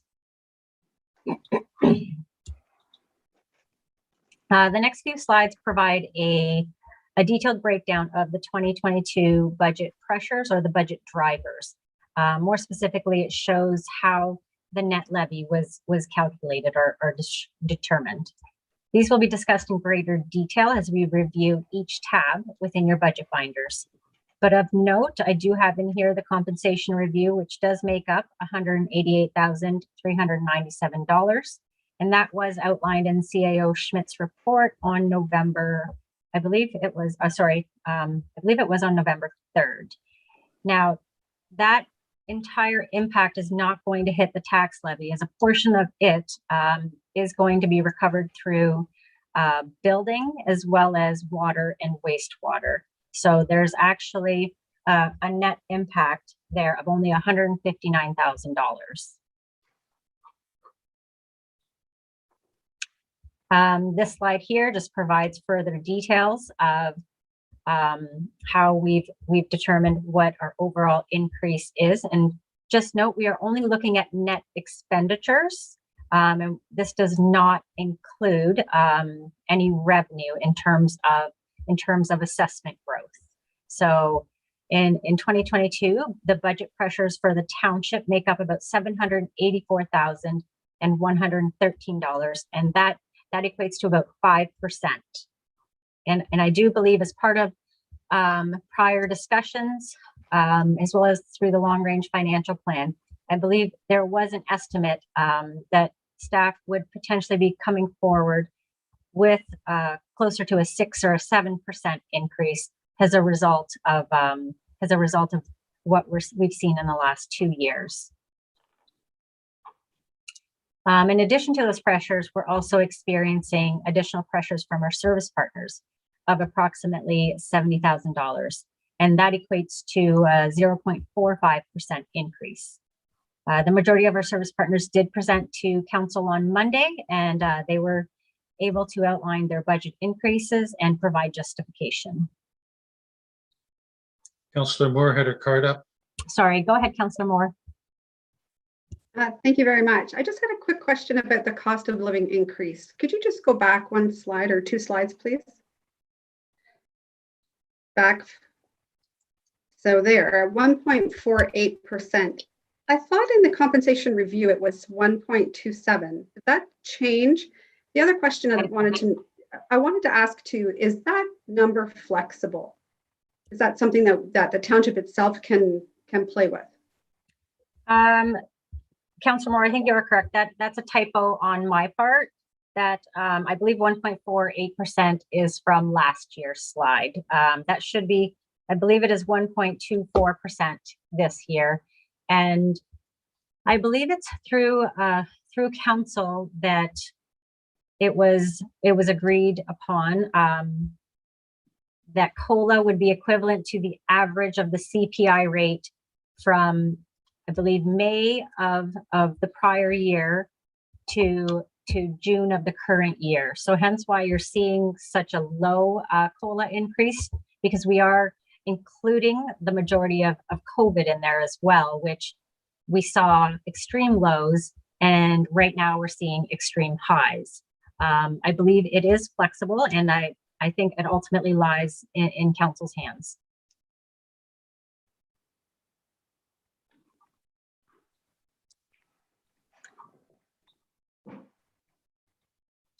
So this slide summarizes the last 2-3 slides, where the township's pressures and service partner pressures are added together for a total expenditure increase from 2021 of $854,018. Assessment growth reduces that pressure by about $454,550, or almost 3%, resulting in an overall increase of just under $400,000, or 2.48%. And once again, that is only the municipal portion, and that excludes program changes, however, includes the compensation review. This slide just provides the net expenditure change by department, and each one of these will be discussed in greater detail as we move through your budget binders. Please keep in mind these increases include the compensation review, And the program changes will be outlined at just a high level, but further discussion will be held during tomorrow's meeting. So to summarize, council's base operating budget is increasing by about $3,764. General administration, which includes CAO, people and talent, the clerk's office, IT, finance, heritage, and cemeteries and bylaw enforcement, is increasing by a little over 283,000. Fire services and emergency management is increasing by about almost 145,000. The infrastructure and operations, roads and fleet division is increasing by about 260,000. And the recreation, parks and facilities division within infrastructure and operations is increasing by about 141,000. And lastly, planning, committee of adjustment, economic development, and the community improvement program is increasing by about $26,123. The net expenditures excluding program changes on this slide just show you a different view of how we've come up, how we have calculated the $399,000 468 increase. The total conservation, the net increase from the Nottawasaga Valley Conservation Authority and SSEA is net of $1,434. The library proposed increase is about $34,000, and the policing increase is about $40,000. I mean, yeah, 40,000. Corporate revenues, we are seeing an increase as a result of assessment growth. That revenue increase is about $534,845, which ultimately gets us back down to our net expenditure before program changes.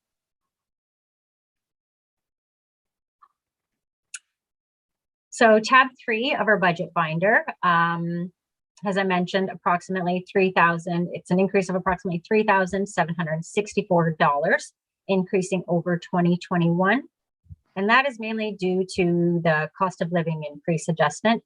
Otherwise, there are no other variances to report. Does council have any questions on tab 3?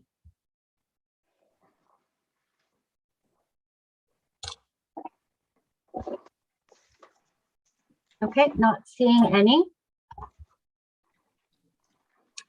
As we go through all the other tabs, I will provide an overview of the finances at a high level summary, and as well as the program changes just at a very high level. And then I will ask the department head to present an overview of their departmental objectives and their goals for 2022, after which we will open it up to the floor and council whereby they can ask whatever questions they may have for further clarification. So tab 4 of your binder. Director Radigan. Yes. Councillor Cabral has a question. Oh, thank you. Go ahead, Councillor Cabral. Thank you very much, Director Radigan. Actually, I was looking up what the difference was. I guess I have a concern going into the winter season, and in particular, my concern is in respect to fuel costs. Last year, we had the all-time low of in and around the 80-cent range, and presently we're faced with both diesel and gas above $1.40. And I don't know whether it's going up or down. I'm just wondering if staff has taken into consideration. It's hard to predict what number we are using to look at what our fuel costs might be in 2022. Do we base that on what we've paid in 2021 or? Thank you, Councillor Cabral.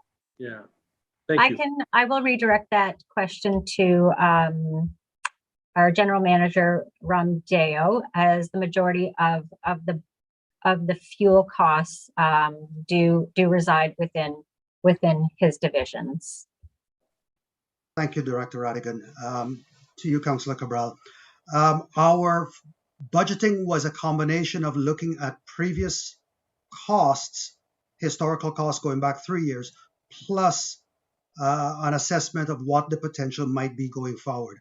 So we looked at the equipment that we do have, the equipment that we expect to be using in the coming year, and then to make an assessment of what it might be. That's what it was. And it came up as a number that you saw there, yes. Thank you. Any other questions before I move forward? Yes, please. Yes, go ahead, Councillor Hannah. Are we still on tab 4? Yes, I haven't started tab 4. Okay, But thank if you you. have a question, okay. Okay, Yes, thank you. I thought we were moving on. I didn't want to miss tab 4. no, absolutely not.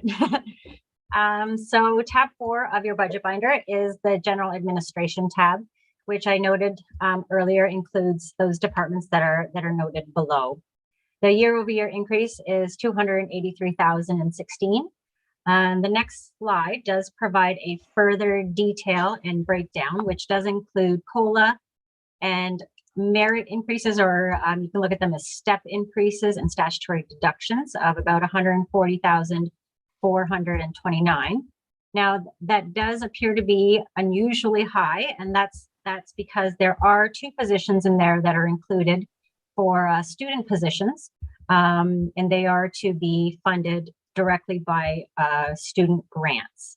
I believe the clerk's department, as well as people and talent, will be applying for these grants. If these grants are not approved, we will be coming back to council for final approval.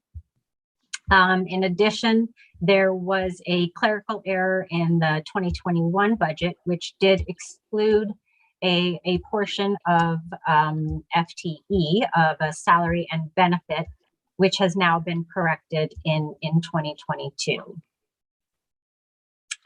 In general, we are also seeing larger increases in steps in terms of when we do have staff that are leaving, new staff coming on are starting at a higher step compared to where existing staff were, and hence why you are seeing a larger increase. And the second executive assistant to the CAO council of $80,875. Council may recall that was approved earlier this year, and that is, I believe, currently been posted. I'm not sure what step we are at in that process, but that is now being included as part of the 2022 budget.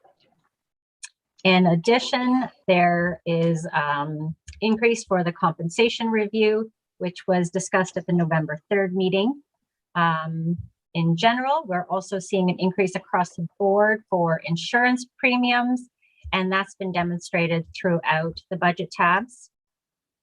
We're also seeing an increase in contractual services of about $23,000, and that relates directly to the animal control contract, where staff are anticipating an increase in 2022. The grants, those are directly to offset a portion of the increase that I had noted previously in the COLA merit increases and the statutory deductions of about $22,604, and that is for 2 students.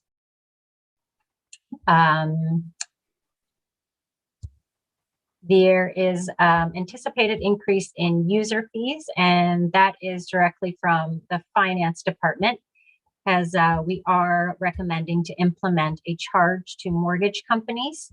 It is a common practice amongst the majority of our surrounding municipalities, and hence it will bring on additional revenue.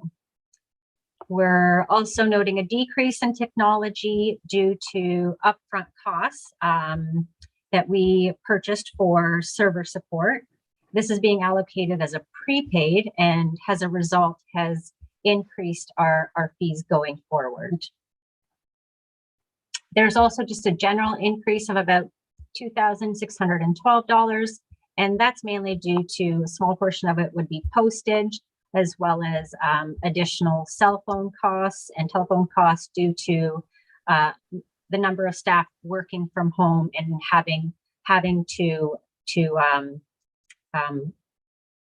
speak directly to residents. we would prefer them to be using a work phone rather than their personal devices. Just a quick update on the program changes. The general administration, I guess, tab itself is recommending or proposing 4 program changes. 2 of them are FTE related, so meaning salaries and benefits.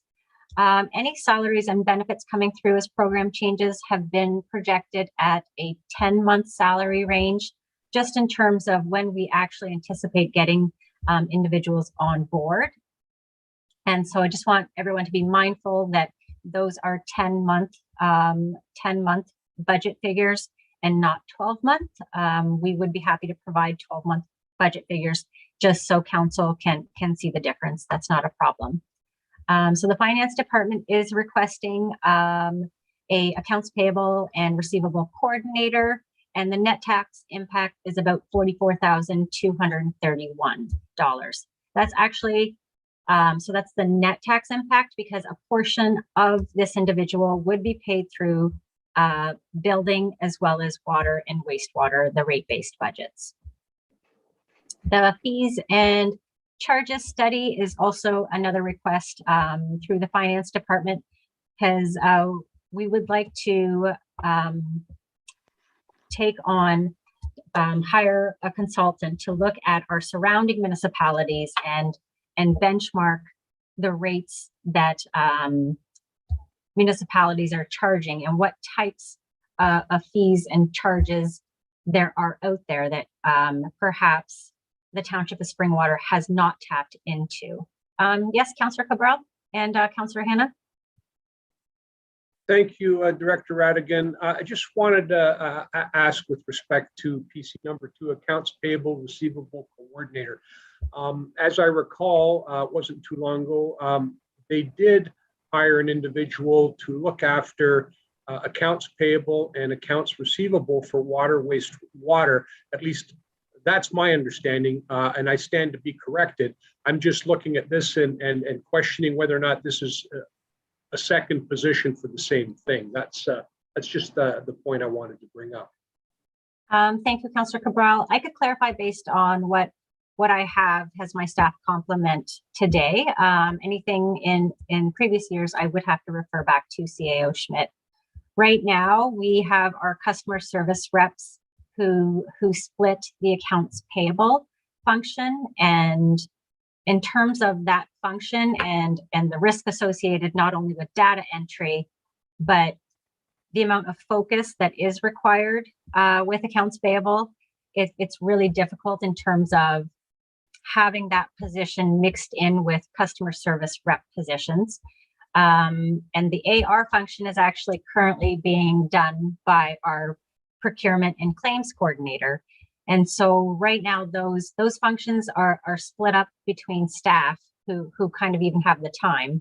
And a small portion of accounts payable is even still being done by our financial analyst, because we did have a vacancy for quite some time, and we were just trying to ensure that our payables were paid on time. So this type of position currently does not exist as one full function. And so just even in terms of speaking with our auditors, it was a recommendation that we do have one core function. It's quite normal for organizations of our size to have that function segregated and not intertwined with other functions. I see CAO Schmidt has come online. If he'd like to add anything further. Thank you, Director Radigan. And just to further to your comments to Councillor Cabral. So Councillor Cabral and members of council. So just to maybe simplify things a little bit too, the accounts payable and accounts receivable. So accounts payable is paying off invoices that the township has gone out and hired contractors for. So some of our projects that we're undertaking. So we need someone obviously to pay those invoices. And then also the accounts receivable piece is where, we invoice on behalf of the township, not necessarily for property tax or utilities, but we invoice for other revenues, if you will, and or charges back to our developers. The tax and utility coordinator is specific to handling all property tax and or utility accounts or water wastewater accounts. So they're responsible for issuing bills to all of those customers, and also addressing any concerns that those customers have, looking into inquiries. And obviously our water and wastewater accounts and our property tax accounts are continuing to grow. So I don't even I would be guessing at the number that we have. I believe our property tax accounts are probably in the 8,000 to 9,000 figure. And then our water and wastewater accounts, I believe, are probably into 3,000 to 4,000 different accounts. So one individual alongside the supervisor of revenue kind of looks after those accounts. It's the other piece that we're talking about here, the accounts payable and accounts receivable piece that Director Radigan mentioned is kind of a shared responsibility amongst a number of individuals within the finance department. And the financial analyst has taken on a lot of that, and hence not allowing that individual to really look at their core functions in assisting Director Radigan with financial statements, annual budgets, variance analysis, and other type of analysis that's required for our finance department. So hopefully that clarifies things. Thank you very much, CAO Schmidt. Really, it does. I just want to know if that position was strictly for water, wastewater, and taxes, and that this is a different position for internal invoices and accounts payable. So thank you very much for clarifying that. Councillor Hanna? Thank you, Director Radigan. I just wanted to make sure that we would be making the final decisions on these on the 25th, when it's our schedule for new initiatives and program changes. That is correct. Okay. Thank you. I'm just speaking to them at a very high level, but absolutely, if you have any questions, please feel free to pose them. Thank you. I'm good. Program change number 4 is for a municipal law enforcement officer / admin assistant, and the net tax impact of that position is about $58,974. I will turn it over to CAO Schmidt to just provide a overview of the major initiatives that we will be undertaking in 2022. Councillor Cabral, I see you have your card up. Yes, thank you very much. Real quick, I was just curious, do you know if any municipalities who basically contract out to a third party for accounts receivable and accounts payable? Is that something that's always done in-house? Just a question of curiosity. Councillor Cabral, I am not aware of any municipalities that contract that service out. I have heard of municipalities contracting out billing of water and wastewater, but accounts payable and accounts receivable has always been done in-house. I would say it would pose perhaps too much of a risk to contract it out. Any other questions? No, thank you. That makes sense. Perfect sense. CAO Schmidt, I'll turn it over to you. Thank you, Director Radigan, and good afternoon, Mr. Mayor, members of council. So on this slide here, we're just trying to highlight some of our initiatives that we have planned for 2022. This is obviously not all the initiatives that we're looking to complete in 2022, but these are some of the major ones that we're looking to complete. Sorry, the slide changed. Am I in? Oh, that's all right. So the first one is to obviously continue to address and move forward with council's strategic priorities that were addressed earlier this year and were mentioned earlier this afternoon.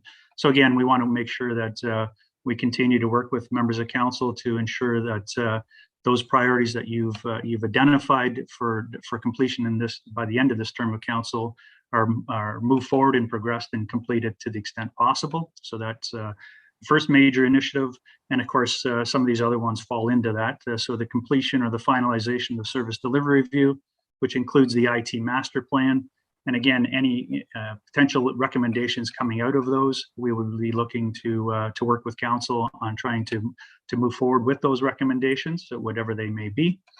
The next item is to finalize our corporate structure, and again I believe we're slated to meet again in February, March to discuss that.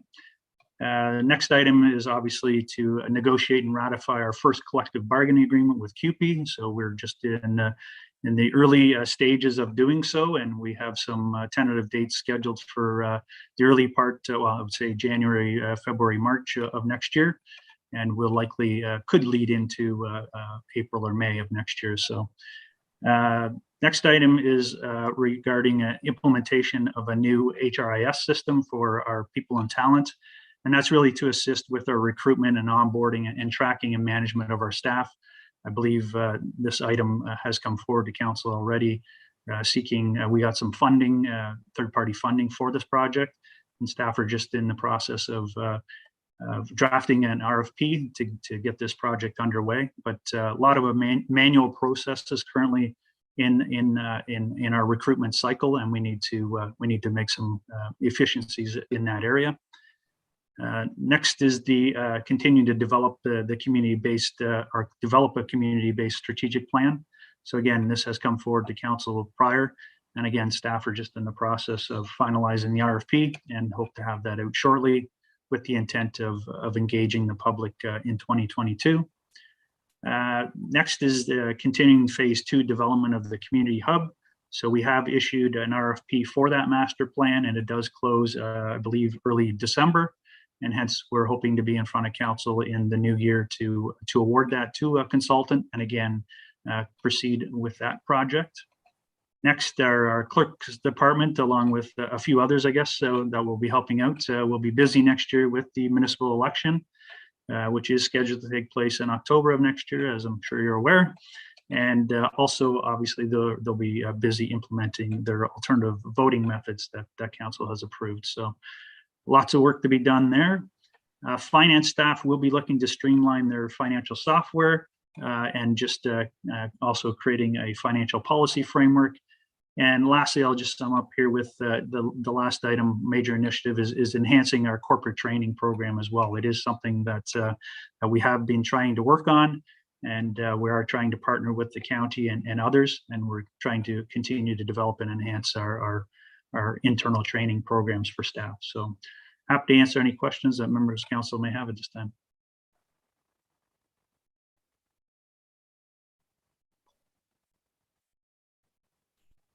Okay, yep, Councillor Hannah. I'm not trying to aggravate anybody, but I'm just wondering, is there any things that we are doing in 2022 that's cost savings over 2021? I mean, significant cost savings, not just a minor thing. I think what's difficult is that it's still we're still struggle with COVID, and that we're not operating even at 100% capacity everywhere. I believe our community, the CRA buildings are still closed, and with numbers going up, there's still uncertainty in terms of the operations of the arena moving forward. So it's a difficult year to look for savings, I guess you could say, because I don't believe we're operating at 100% capacity. Thank you. Any other questions before I move forward to tab 5? Okay. Director Radigan, Yes. just one moment. Mayor Allen, if I could recommend a 5-minute bio break for members of council and staff. Sounds good.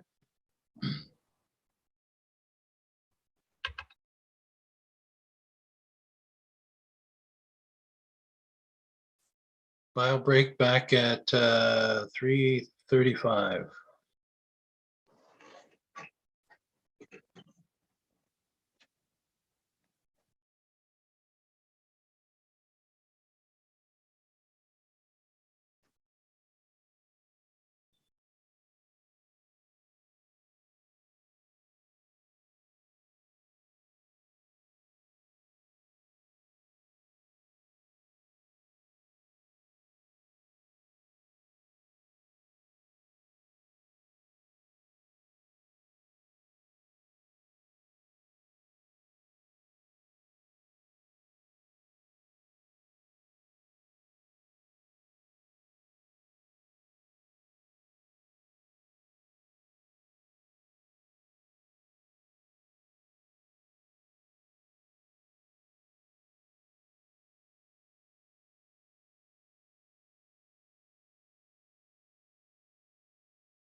Clerk Ainsworth, will you advise when to start back up again? Yes, I will. We are past the 3:35 mark, and we do have all of council on camera besides Councillor Cabral at this point. Councillor Cabral, or have you returned? Yes, you may continue. Okay, thank you. So we are now moving on to the Fire and Emergency Services Department and Emergency Management, and that's tab 5. We are seeing a net increase of approximately $145,000, and that does include the compensation review. And that gets broken down into your COLA and your merit or your step increases and statutory deductions of about almost $23,000. The compensation review makes up almost $15,000.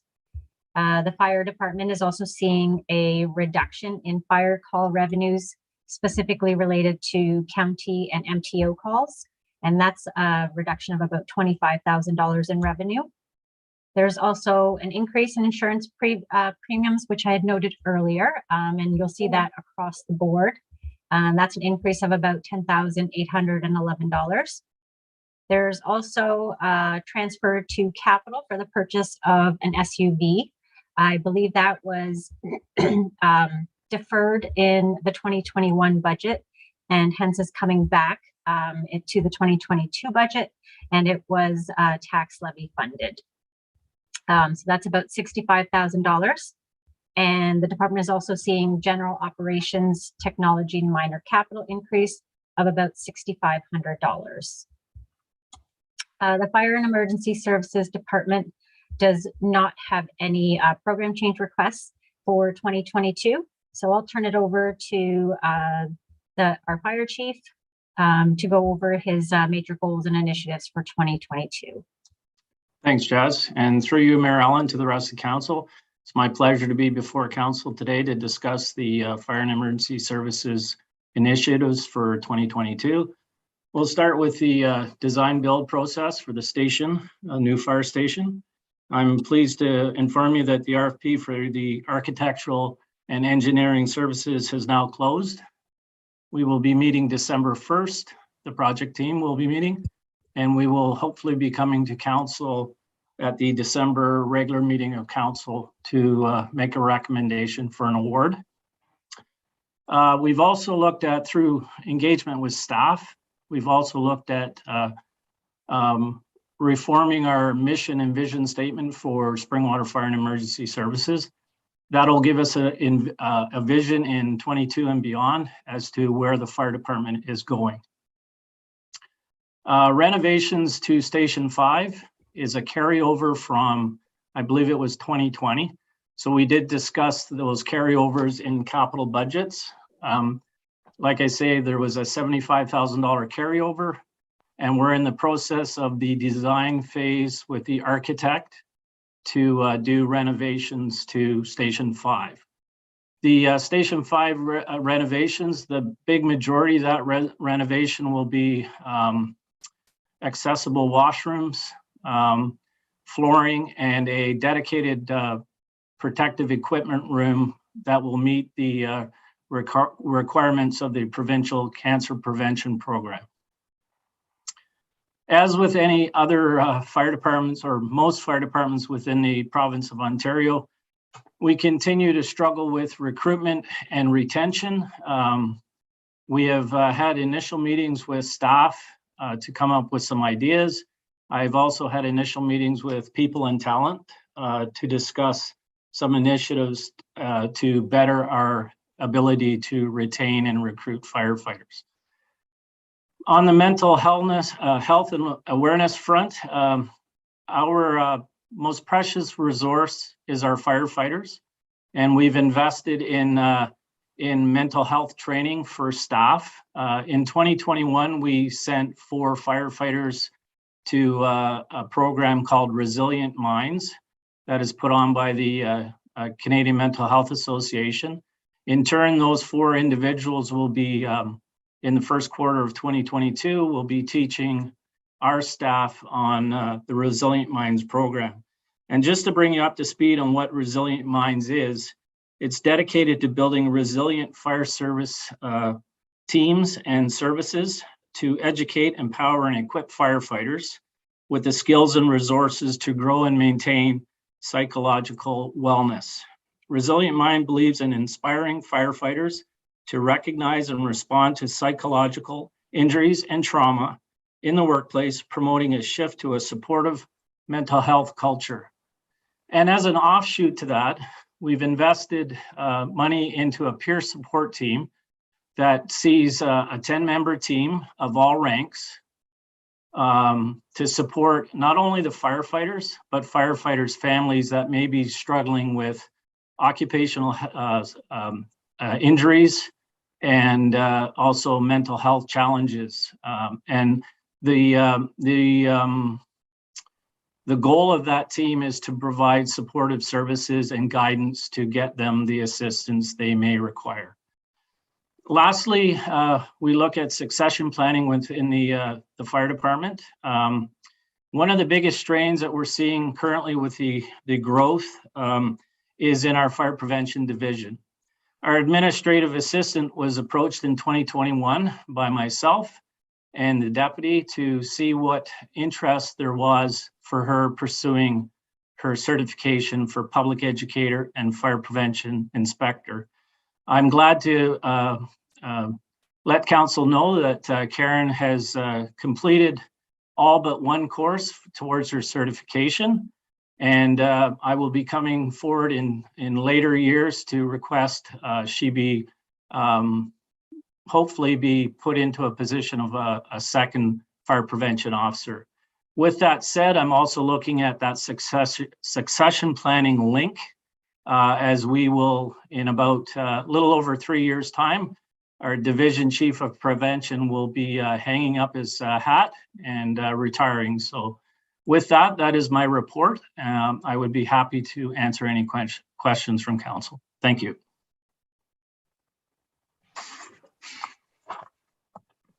Are there any questions on the Fire and Emergency Services Department?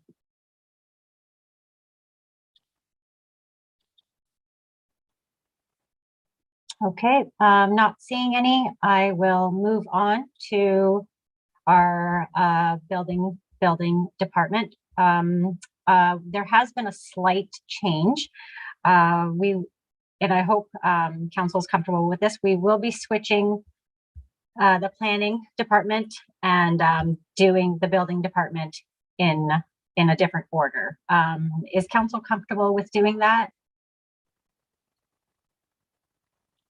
No problem. Okay, I'm just going to fast forward to our planning department. Okay. So we are on tab 9 right now. So I'll just let everyone switch to tab 9 in their budget binders. That's planning, committee of adjustment, economic development, as well as the community improvement program.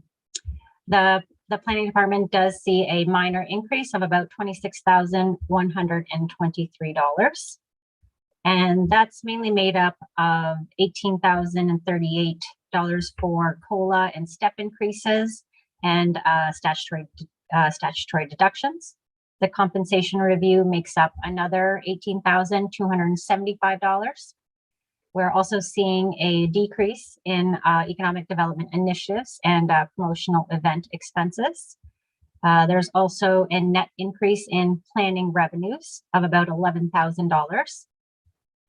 And there's also an increase in transfer from reserves, and that's mainly due to help offset 50% of legal fees, 45% of the OP update, as well as assist with the non-DC portion of phase 2 of the OP update. So overall, the department is seeing a minor decrease in general miscellaneous expenses of about $940. There are no program changes being presented by the planning department. I would call on Director Spagnol to provide any insight and input into his major initiatives for 2022.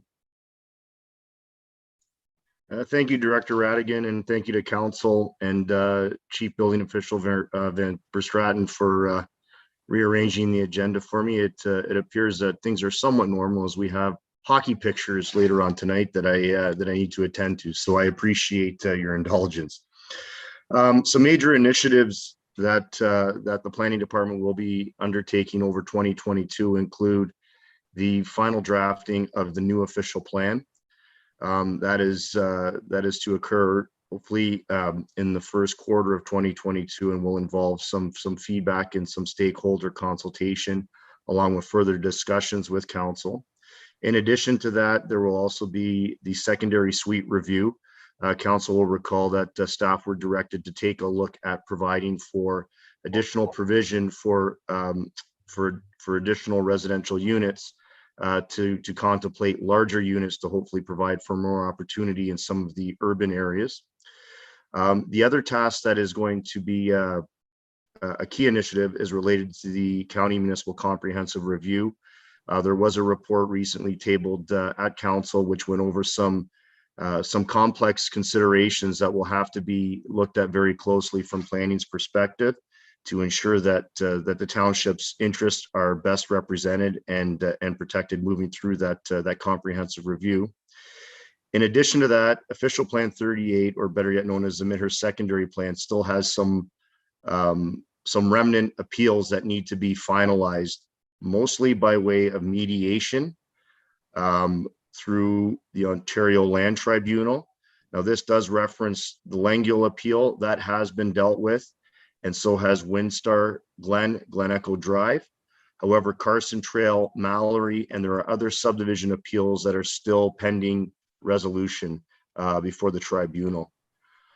In addition to that, Council will recall that the province recently lifted its appeal on the balance of the Midhurst Secondary Plan area, which essentially means that property owners can come forward with applications for subdivision approval, and staff also anticipate that the currently draft plan approved subdivisions will also be moving forward to registration, similar to the mixed subdivision, which there's considerable work underway.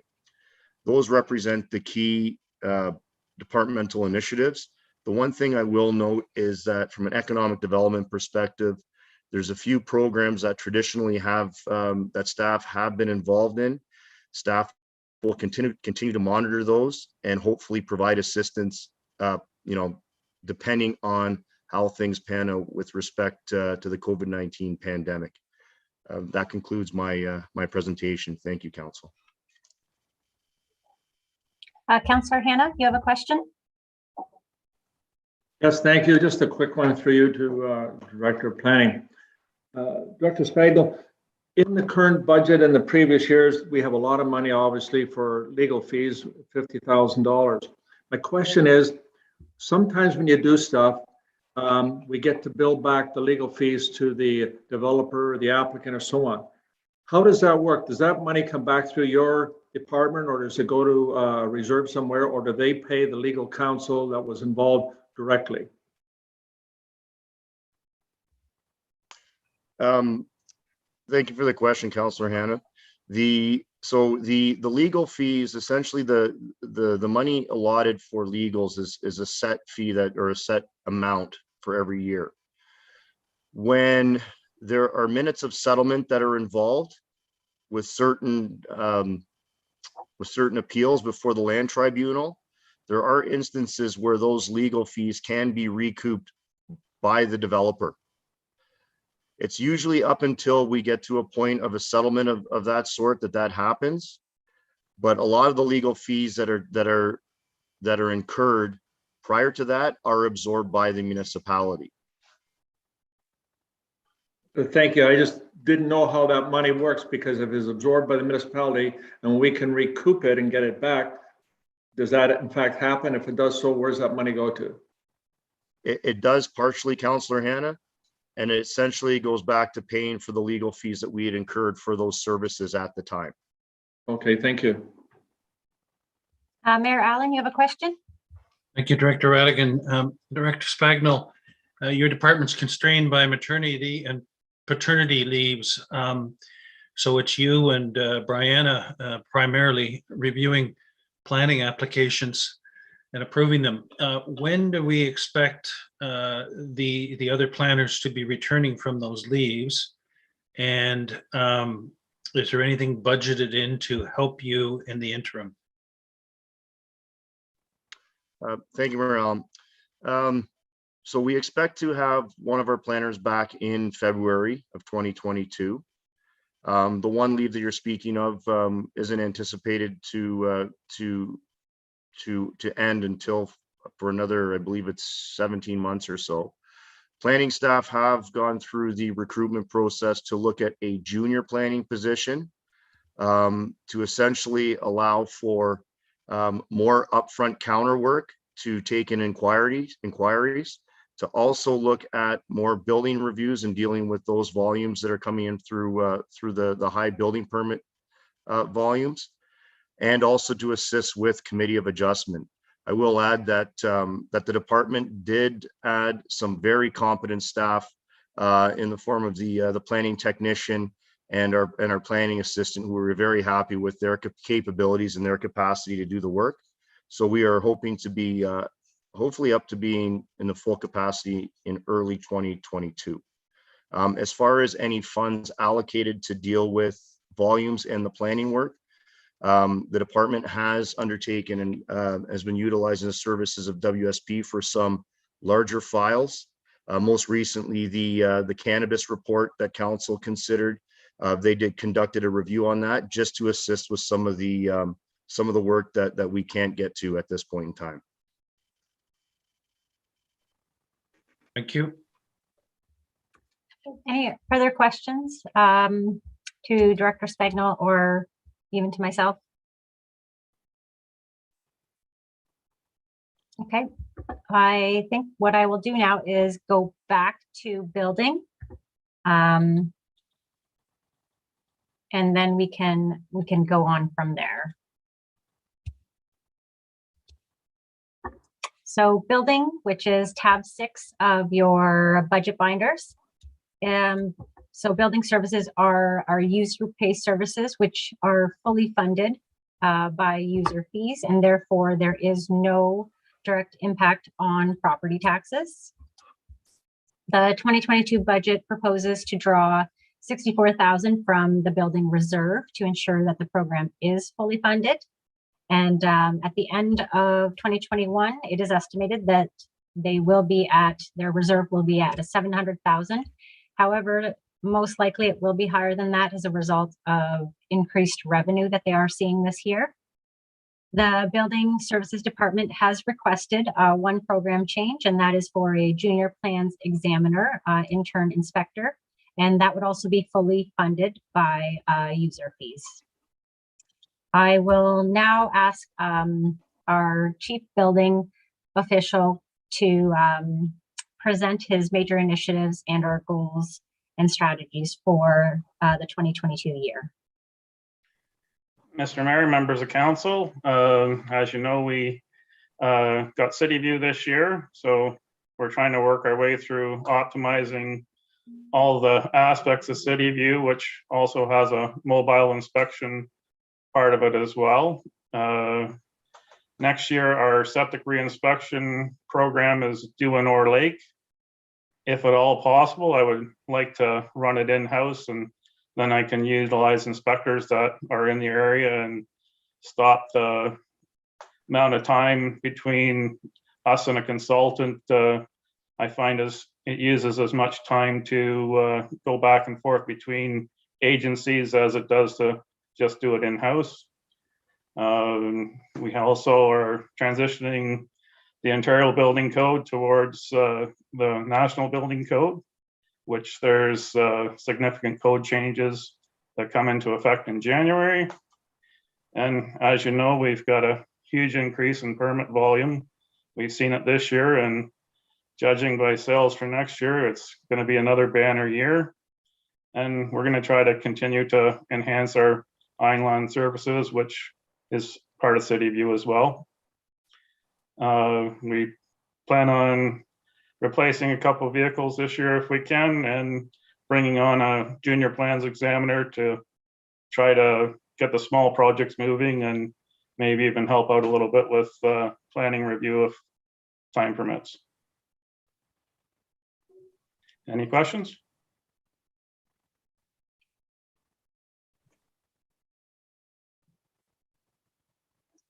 Okay, Councillor Cabral, you have a question?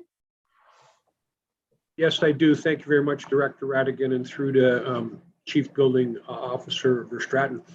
With the position there of the junior planner reviewer, would this position be reviewing some of the, let's say, smaller projects that maybe would normally require a bit of a variance and travel the lengthy route and the costly route through the Committee of Adjustment, say for decks and things like that?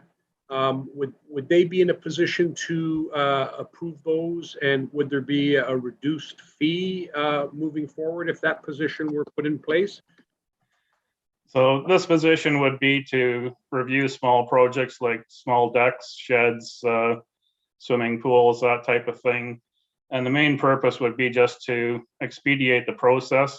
So instead of them having to wait in line with some of the larger projects, we could streamline them and get them moving and not have to wait as long. Mayor Allen, another question? Thank you. The optimization of the building permit software, CityView, what is your estimated time frame to be fully trained and up to speed with CityView?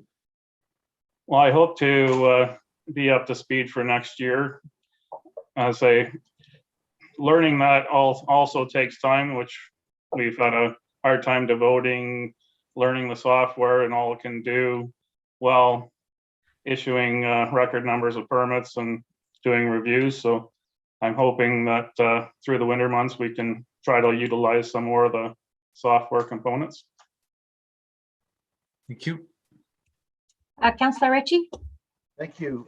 Through to Darren. Darren, in regards to the septic reinspection, just can you tell us just what areas we're talking about there? Is it an extension? So we did Councillor Richard, we did the wellhead protection areas this year, and next year Orr Lake's on schedule again. So if we can, I'd like to run that program and run it in-house if we get the time.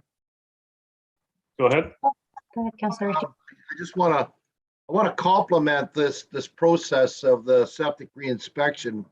We did it a few years ago around Orr Lake, and I think it met with great. Darren can talk about it as well, but I remember we had an open house up at the stairs at the arena. Of course, Nick was there at the time. We had a good turnout. I think it went off very well, and I think the second time around, like what we're talking about here, would go off very well as well again, to upgrade old septic systems and keep any bad affluent from going into the lake. This is a good thing we got going here, and I support it 100%. So keep up the good work. Thank you. Yeah, the septic reinspection program did generate a lot of replacements, so it's great for the condition of the lake. Yeah. Thank you. Director Radigan, Councillor Moore did have her card up as well. Oh, I apologize. Go ahead, Councillor Moore. No, that's okay. I just wanted to congratulate the building department on getting through so many backed up permits, and I heard an awful lot about it this summer. And but then I also heard about how they were able to move through them so quickly. So I really wanted to just say thank you on behalf of some of our residents here that were feeling a little frustrated. And also I wanted to say that I'm so happy to see that you're hiring an intern inspector / plans examiner. Is something that I feel passionate about, moving away from the consultants and working on those types of projects in-house. So I would just wanted to say thank you for bringing that forward, and I 100% support it. Okay, my goal is to train in-house and have people move up through the building department. I do have a plan for that, which I can probably share with you at a later date. Fabulous. Thank you. Any other questions?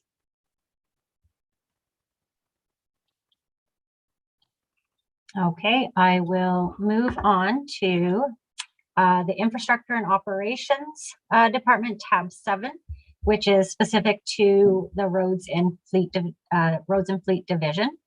The net expenditure increase is proposed to $259,532. And that's made up of a COLA and merit increases and statutory deductions of $56,664.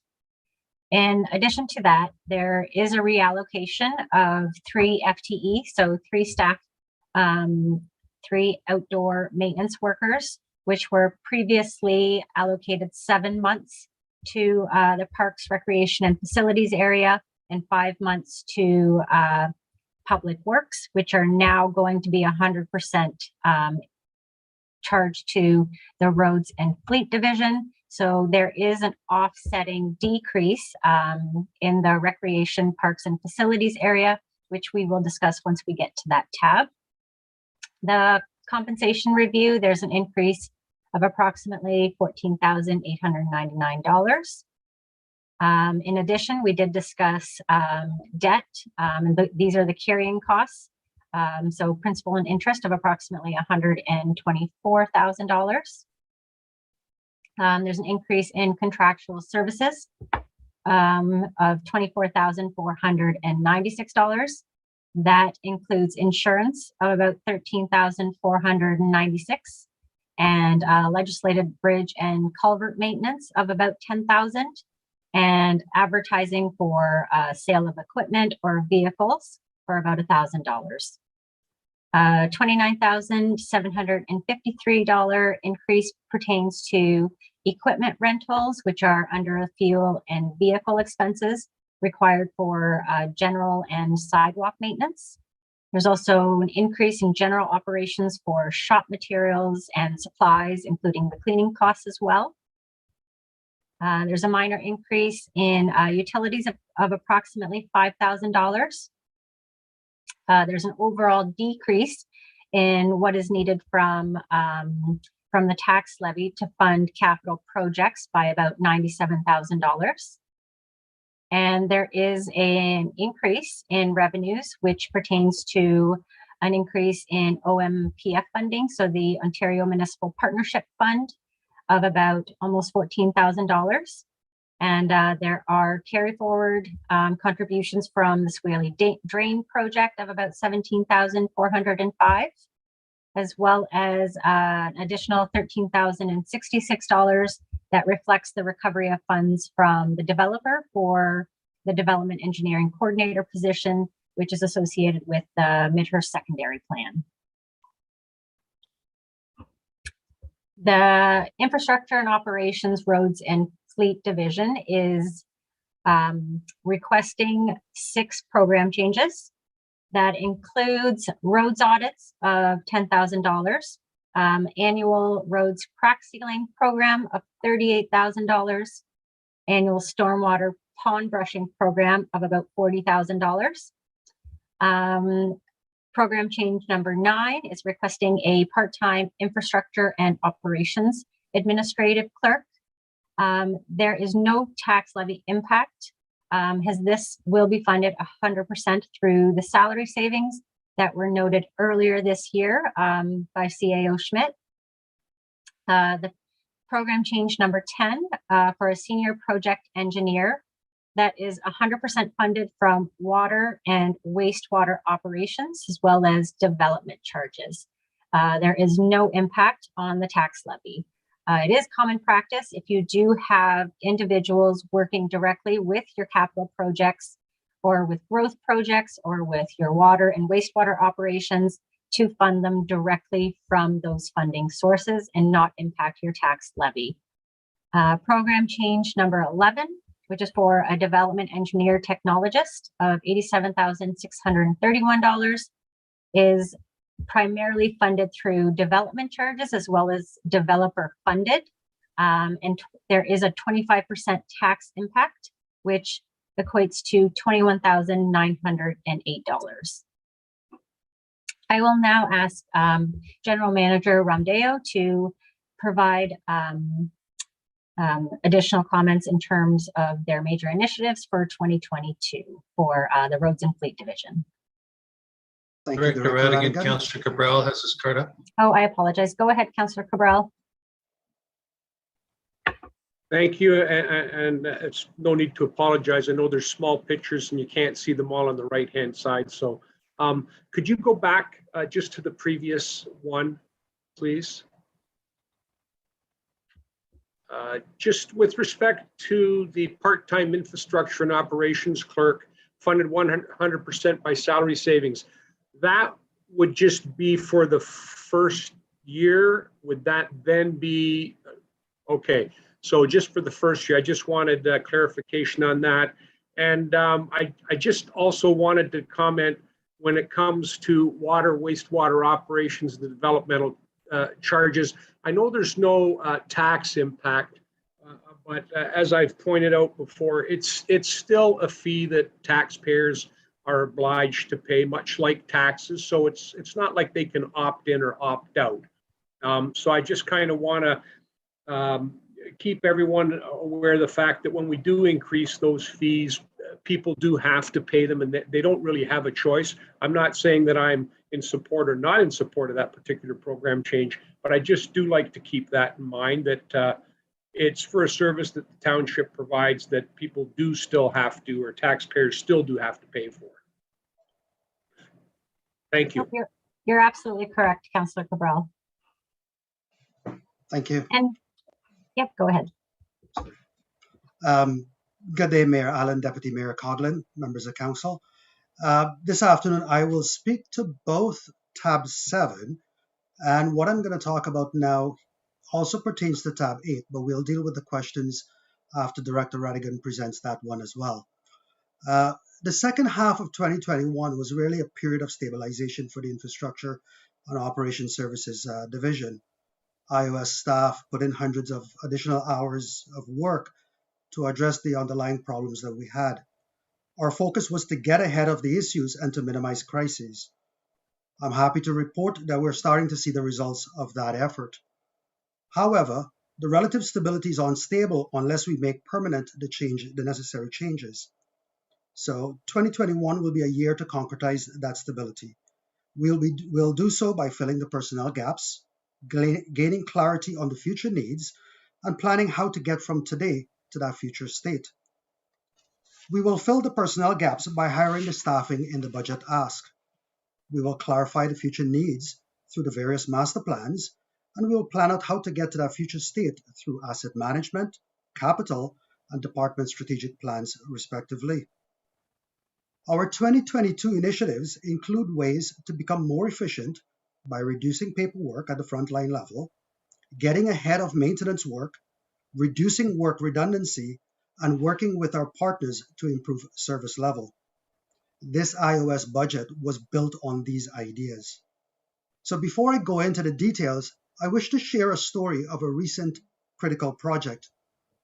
In October, I brought a report seeking authority to sole source the replacement of a wastewater component. That item lasted 20 years versus the 30 years expected. Now think if I were to extend that to all of our assets and how much life we're actually losing. Part of the reason for that was the lack of resources to ensure we did the necessary preventative maintenance work. This budget that I've proposed takes a step towards changing that status quo via a program ask.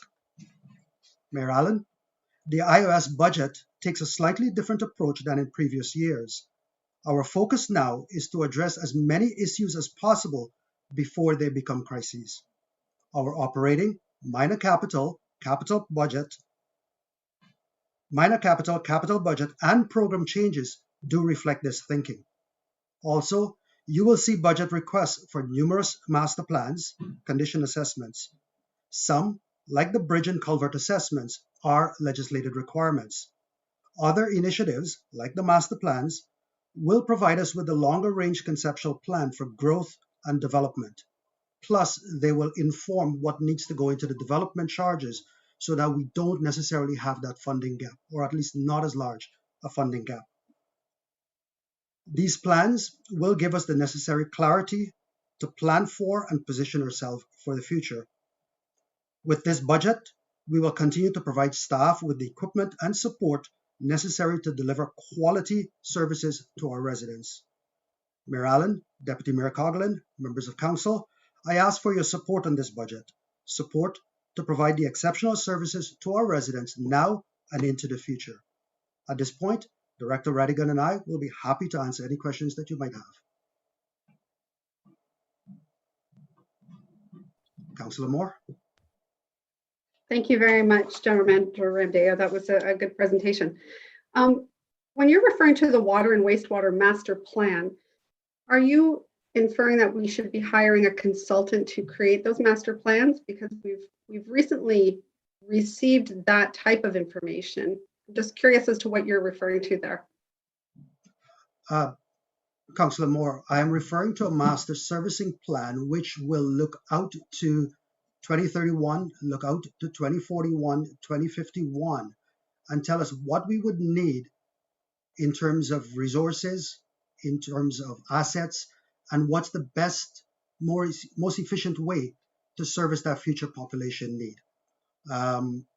That's essentially what it would look at. It would also look at what's in the Midhurst subdivision and all the other outlining areas as well, as to what might be best, how might be best to service that. So that's what it is. Yes. Councillor Moore, I wouldn't mind adding to that as well.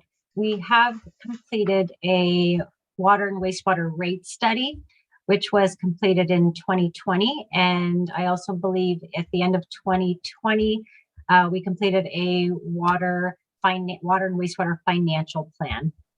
So I just want to ensure that we're not confusing those with what General Manager Ramdeo is requesting. So go ahead. I believe you had another question. Thank you. So, and you're right, I could very well be. So are we going to have to hire a consultant for these master plans? That's what I was asking earlier. Yes, Councillor Moore. It will be to a consultant, as we do not have the internal expertise to go through the analysis, the modeling, and everything that's necessary. Okay, and if I could just ask the CAO, do we have any of this information available already to us? I feel like we should. Thank you, Councillor Moore. So you may recall that through Midhurst, the Midhurst EA, there was some information provided for servicing within the Midhurst secondary plan specifically, but I think what General Manager Ramdeo is speaking about is more of a township or a township-wide master plan as it relates to our water and wastewater infrastructure. So we don't have that in place. We do have the rate study, but the rate study just looks at costs, if you will, and what the rates would be. It doesn't really look at forecasting as General Manager Ramdeo indicated. It's forecasting really the future of our water and wastewater needs over the next 10, 20, 30 years. Okay, thank you. Councillor Cabral? Thank you. Through you, Director Radigan, to General Manager Ramdeo. The first major initiative there with respect to utilizing, I guess, citywide more effectively or robustly, and doing away with maybe some of the smaller pieces of software they'd been using before. Could you just let me know if when that gets integrated together, is there still the handing of paper off to one group and then sending it to another group, or is it totally digital, totally electronic from the roads patroller to how much salt, sand, and whatever is being spread, and what routes have been plowed, that kind of information? Will that all be captured through citywide? To Councillor Cabral.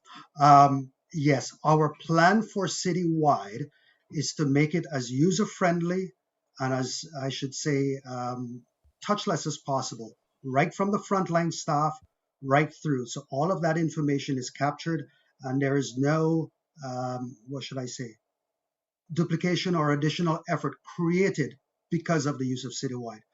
Our focus is to use Citywide to eliminate those redundancies and to just make people their work that much more efficient. Thank you. Any more questions for the Roads and Fleet Division of Infrastructure and Operations? Yes, Councillor Ritchie? Yeah, in regards to the utilized drone technology for drainage inspections, are you talking about the cameras for the sewers, or are you talking for for the municipal drains, like inspecting them to see if they need to be cleaned out in areas where we can't go? Yes, Councillor Ritchie, it is going to be for the municipal drains and the storm ponds. So these will be drones with cameras, and we hope with survey capabilities that can track the extent or the growth of brush and filling in, so that we can track from year to year and better plan our interventions. Yes. Follow on. So we could use this down the road for like the Swaley Drain or any of them like that, which definitely needs drone technology. That is the exact goal of it, yes. Good idea. Thank you. Any other questions? Okay, I'm not seeing any, so I will move on to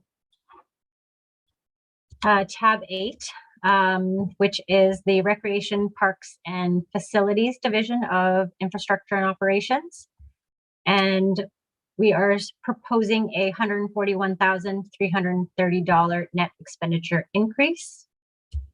And that's broken down by decrease in COLA and merit increases and statutory deductions.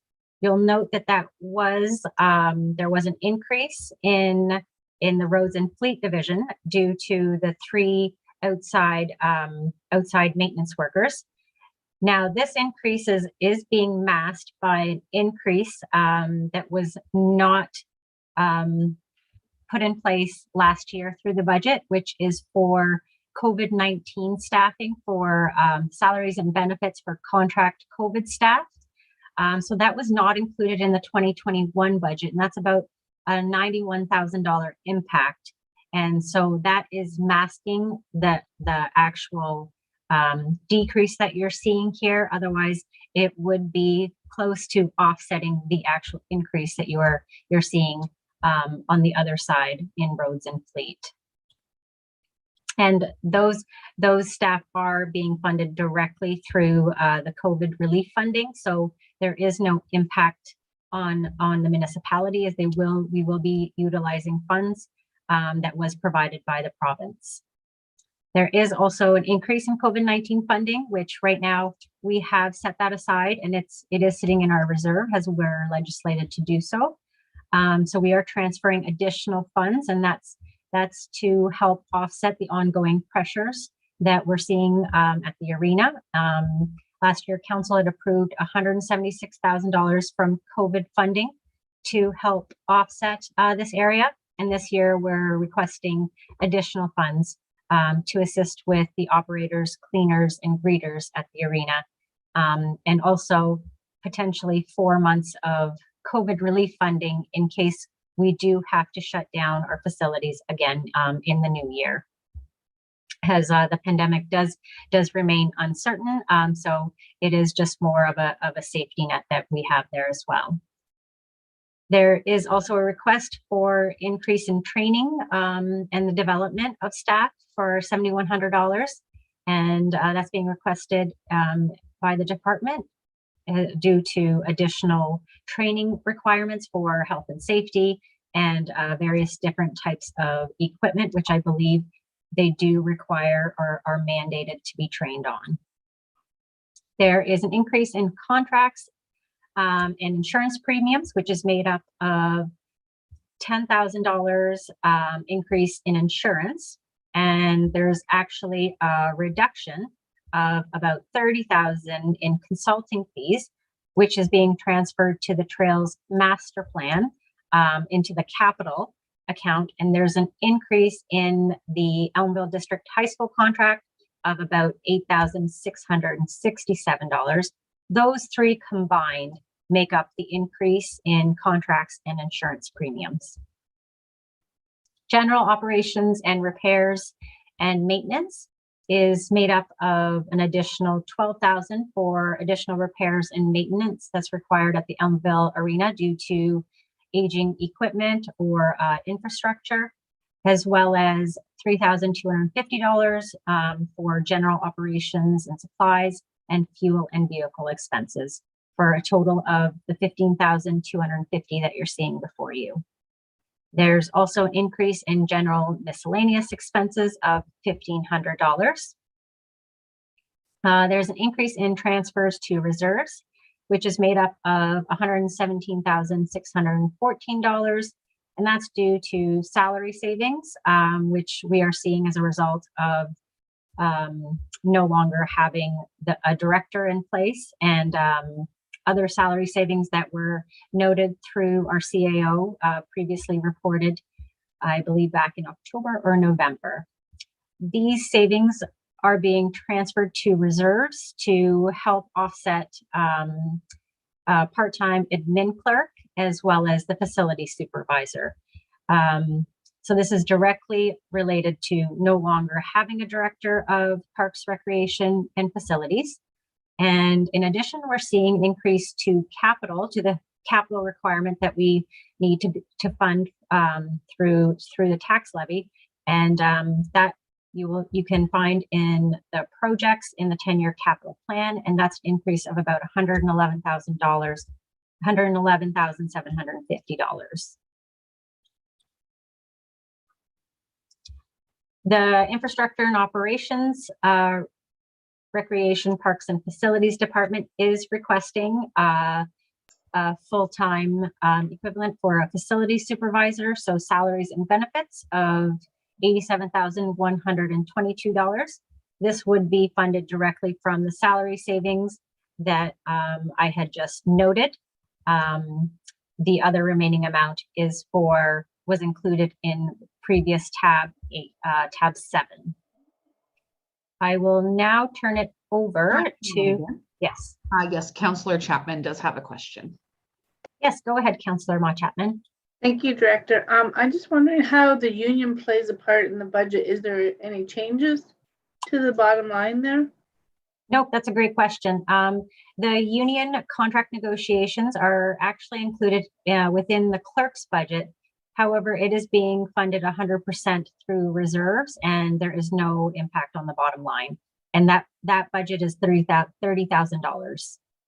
Thank you. Okay, I will turn it over to General Manager Ramdeo. Thank you, Director Radigan. My earlier statement pertains to the Recreation, Parks, and Facilities section as well. In terms of the major initiatives that we have planned in PF&R for this year, we will complete the facility assessment in 2022. And out of that will come a prioritized list of all of the works that we need to do in 2022, and at least for the next 5 to 10 years in all of the facilities. This assessment will cover both the buildings and our parks facilities as well. In addition to that, we will be working with various service partners, as I mentioned earlier, just to improve the quality of service and the range of service that we will be providing. And that's what we've got listed here. So that's a major part of what we will be doing in 2022. Also, we hope to fill our program supervisor position shortly, and that will give us the human resource that we need to build upon to move to better things in 2022. So that's essentially what our initiatives are for 2022. So I'll open it to questions at this point. Any questions? Deputy Mayor Coughlin? Thank you. I'm just curious on the service partners, was there any additional information provided by the city of Barrie this year with more detail into spring water user base? To Deputy Mayor Coughlin, I'm not aware that they've done that now. And Deputy Mayor Coughlin, I'm not aware either. I can definitely reach out to their clerk there if you would like any additional information. I do know in 2020, they did not, there was no invoice for that partnership.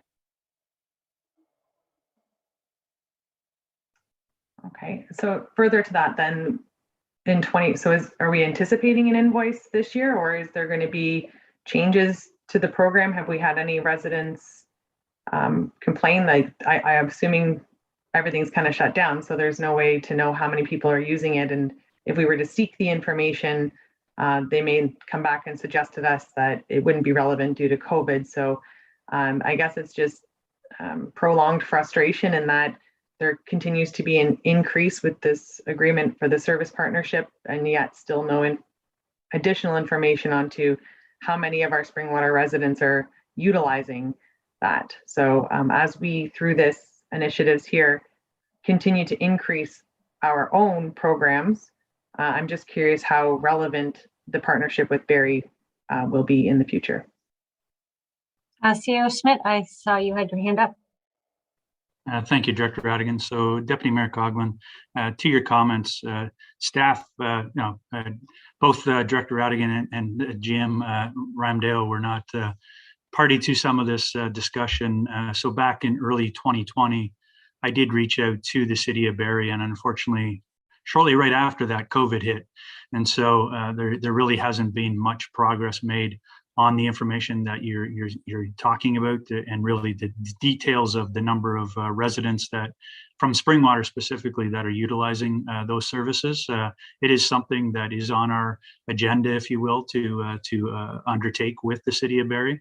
I will note that the city of Barrie did indicate that while their facilities were closed, the recreational facilities were closed, the township would not be billed for those months, and hence why, as Director Radigan mentioned, there are essentially no invoice for 2021. Although I guess we'll have to look at that, because I believe their facilities are now open to residents. So I guess it would be prorated for 2021, and then of course moving forward in 2022, we'll need to continue our discussions with the city of Barrie. And again, as long as those facilities are open, our residents would still have access until such time the council chose to do something otherwise. Thank you. Okay, any other questions?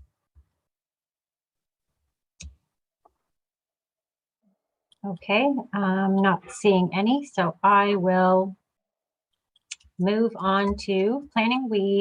We have completed.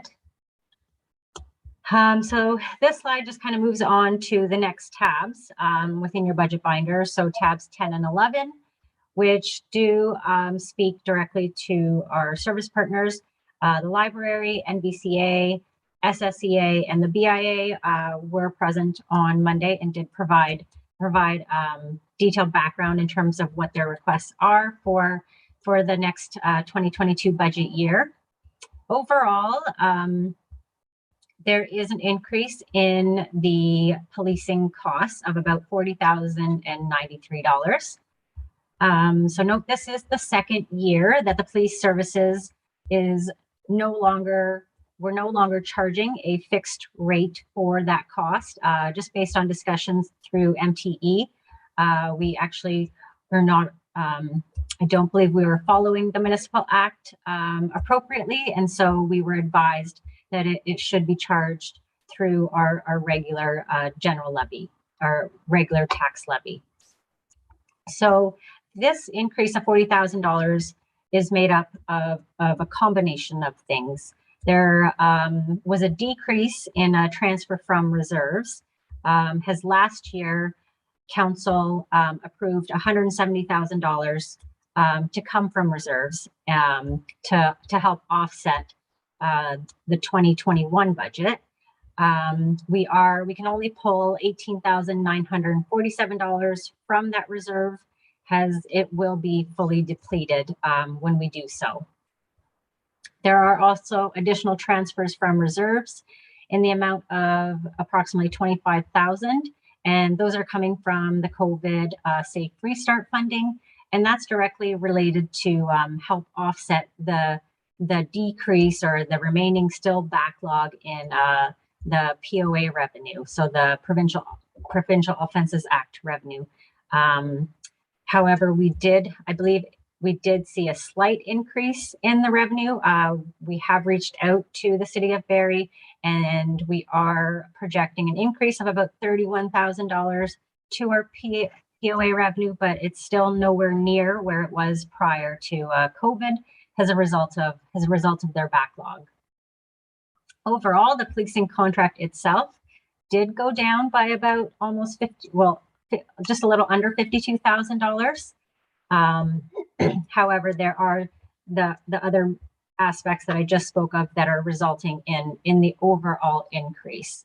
In addition to that, there is also a slight increase in the OMPF allocation of about just a little under $5,000.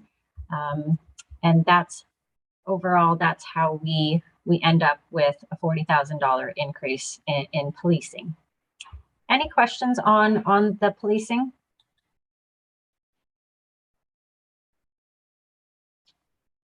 Okay, I'm sorry, I think I did just see someone. Yes, Councillor Moore. Thank you very much, Director. No, it's regarding the library, though. I just was going to ask the Deputy Mayor if she could just give a really brief recap on the county's events yesterday regarding the library, so all of Council is aware. No problem. So the resolution yesterday was to proceed in the direction, as indicated at our last meeting, that there would not be a consolidation of the libraries, but rather a more wholesome approach to the cooperative, looking at the cooperative and possible efficiencies there. That was tabled, and there were 3 members opposed, and the rest of County Council was supportive of that initiative. Great, thank you. Any other questions on our service partners? Yes, Deputy Mayor Coughlin. Thank you. And to CEO Schmidt, during our presentation from MBCA, there was mention of a motion from previous councils or a resolution of previous councils to increase the capacity of the NBCA, extending outside the watershed to encompass the entire municipality. Would that then be just a notice of motion at a regular meeting of council, or is that something that could be done through the budget process? To myself, I see it more streamlined with that regular meeting, but just to be mindful of the comments that were made by yourself.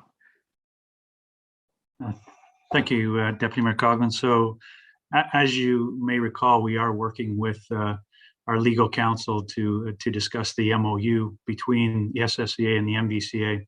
And the intent is to have some of that dialogue as part of that exercise.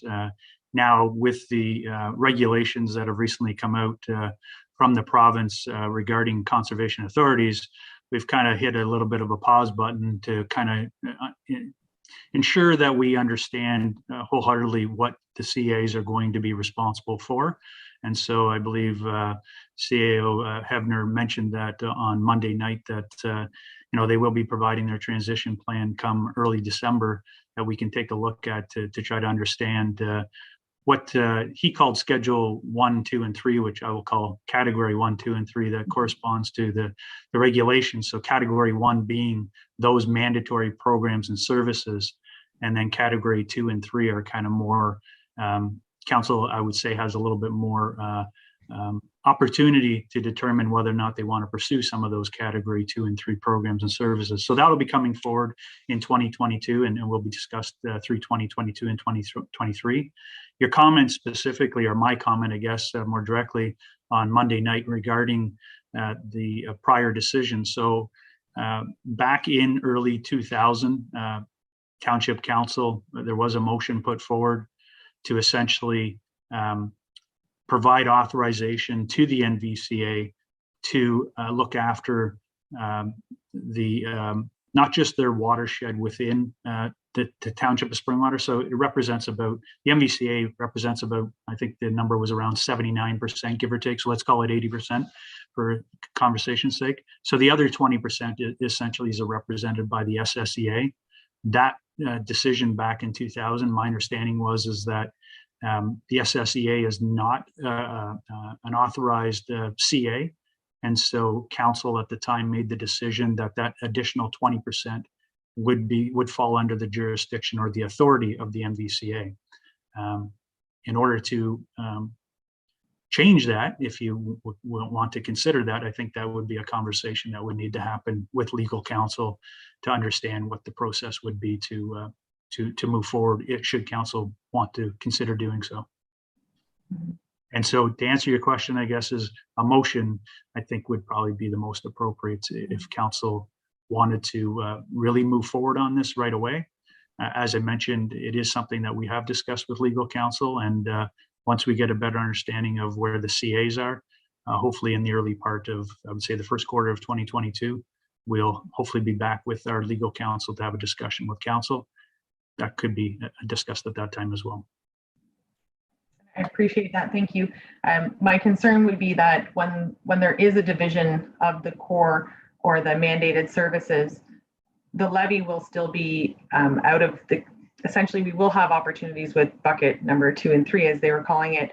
But with the first one, there still won't be the transparency in my mind, considering that it hasn't been there before. So I would like to see us move forward with this, because I think that's still going to be the most significant portion of the levy billed to the residents. So I will bring that back at another time. Thank you. Okay, any other questions? Okay, I'm not seeing any, so I will continue. So moving on to corporate revenues, which is tab 12. There is a net increase of $534,848 over 2021. And that's mainly due to assessment growth of $454,550, increase in supplementary taxes of about $50,000, increase in penalty on taxes and payment in lieu of about $21,578, and a slight increase in the Ontario Municipal Partnership funding of about $8720. Now, overall assessment growth is still, I believe, nowhere near where it was prior to COVID. And however, it is quite higher compared to the assessment growth we did see last year. So that overall does conclude my slides for the operating tax-based budget.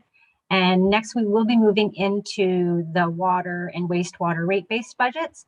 So does anyone have any questions before we move on to the rate-based budgets on any items for the tax-based budget?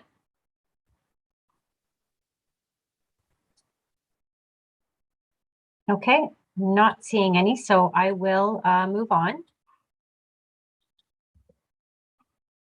So the 2022 proposed water operating budget, which is tab 13.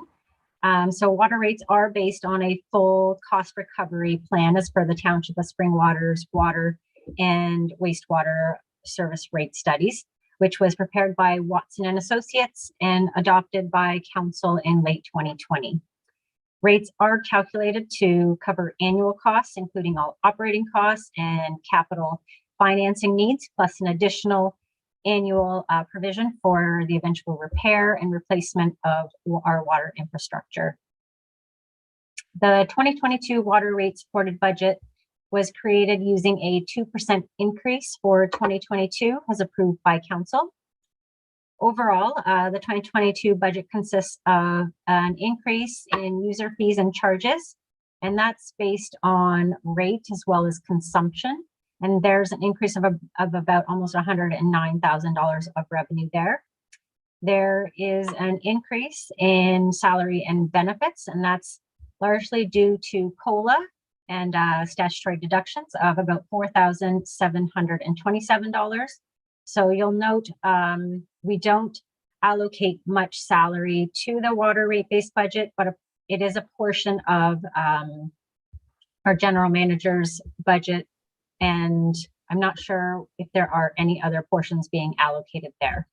I will request that perhaps General Manager Romdeo can further clarify that.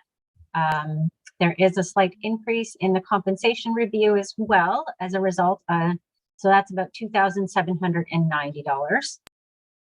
There is also an increase in contractual services, which are directly related to our contract with Aqua of about $34,000. And there's also an increase in minor capital expenditures of $254,200.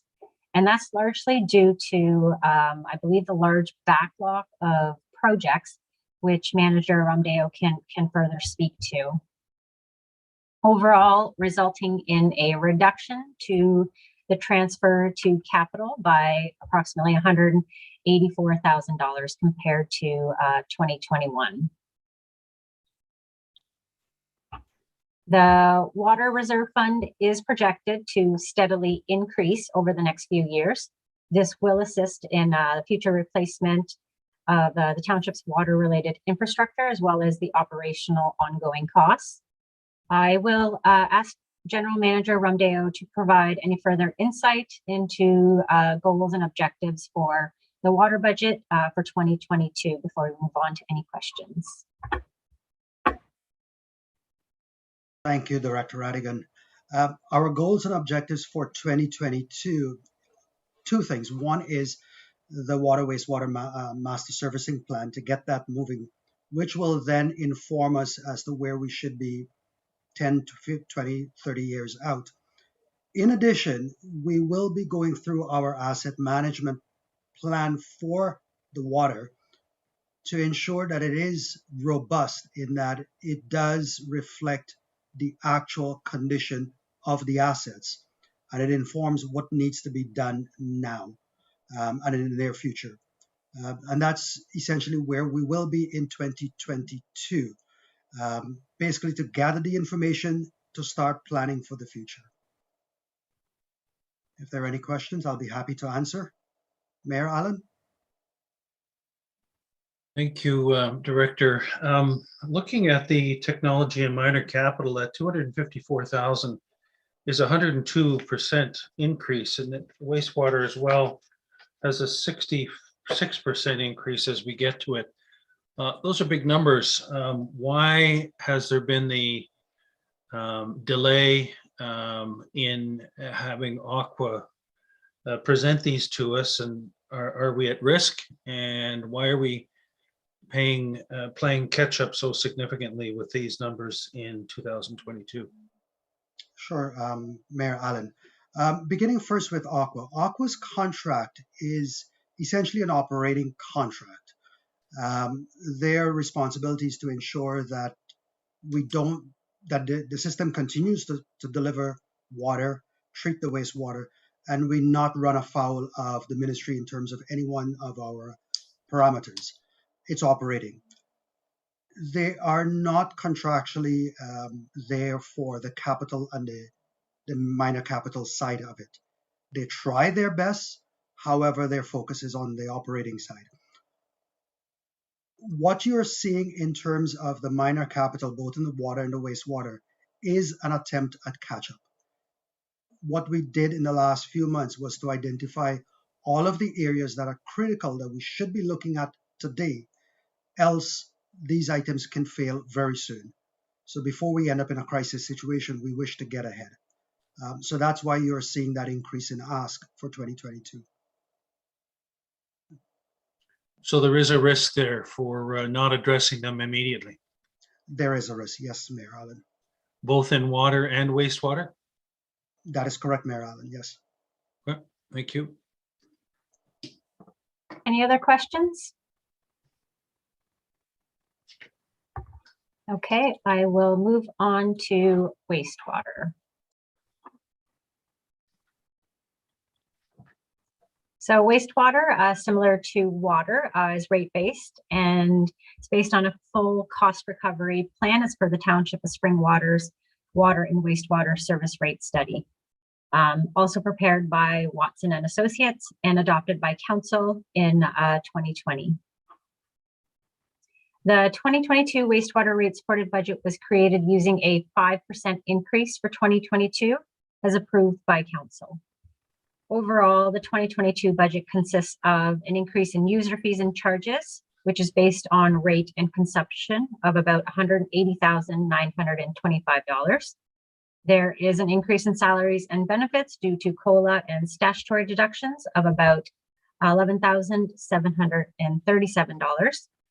A slight increase for the compensation review for $2,262. And again, there is an increase in the contractual services provided by Aqua in the amount of $33,438. And there is also an increase to minor capital expenditures, as noted earlier by Mayor Allen, of $152,900. And that is also largely due to a backlog of projects that do require completion. Overall, the resulting net impact is a net transfer to reserves of $268,217, which is slightly less than 2020. Now, the wastewater reserve fund is projected to decrease from 2021 through to the remainder of the forecast. And you'll notice it goes into a negative, which which has a reserve fund we can't technically do. So there would be, we would have to find internal or external sources of funding. And the pressure is largely due to the significant capital investments that are being proposed as part of the 10-year capital plan.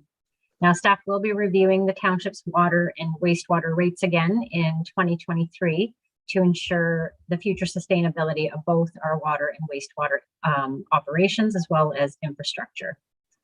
I will also turn it over to General Manager Ramdeo if he has any additional comments, but I do believe Deputy Mayor Coughlin, you have a question. Thank you. Yes, Director Radigan, and yes to yourself.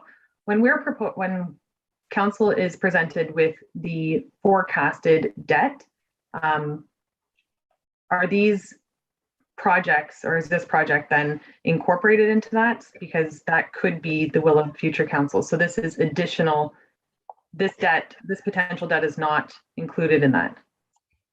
You're correct. It's not included in that. It would, it would mainly only include our tax levy items. I'm trying to recall.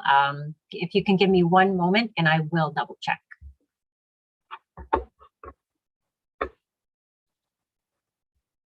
As Director Radigan double checks, I'll open it to questions that you may have on the wastewater side. Mayor Allen? I think there's a typo in the first explanation and changes. It seems to be copied and pasted. I think the 2% has to be changed to 5%. Thank you. I will make those adjustments.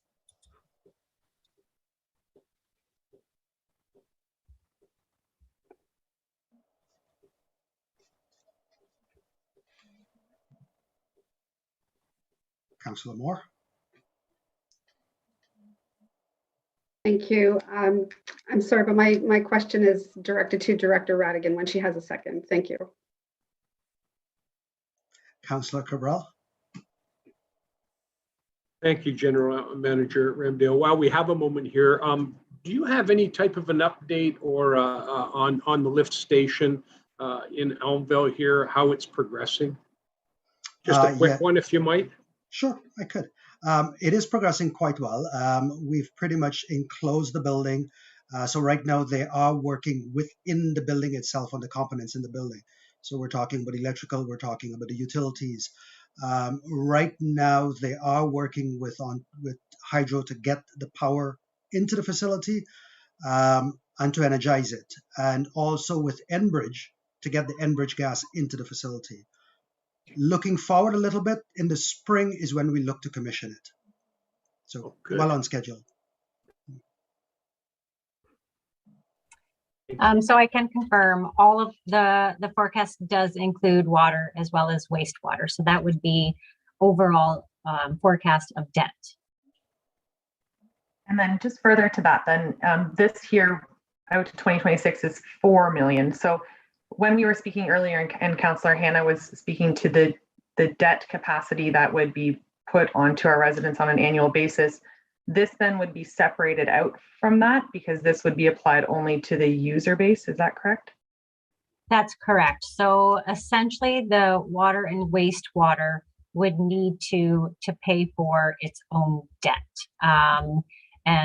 It would not be added on to the tax levy. So it would form part of our future, let's say our rate studies. So eventually it would be recouped from the user fees and charges.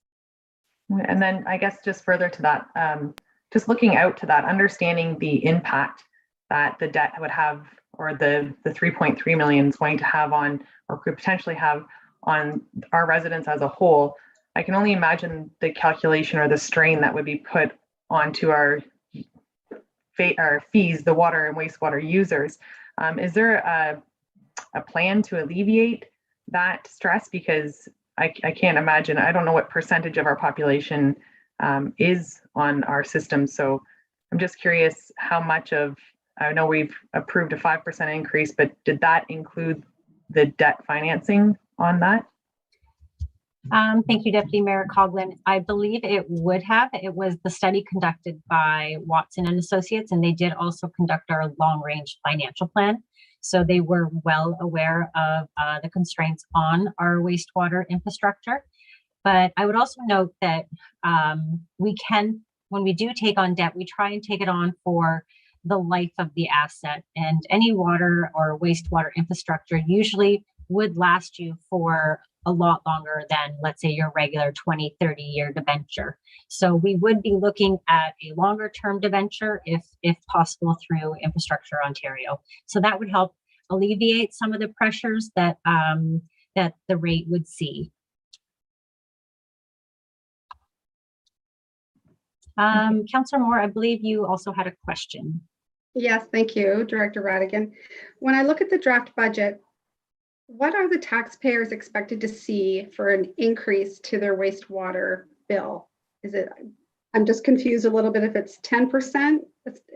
Is it 10%, or at the bottom explanation, it talks about a 2%? For wastewater, I apologize, it is a 5% increase for wastewater. And it is also a 2% increase for just the water portions. Okay, thank you. No problem. Any other questions?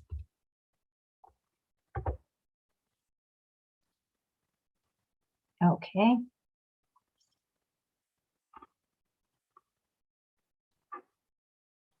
So I will continue, except that is the end of today's session. For some reason, I just wanted to keep going.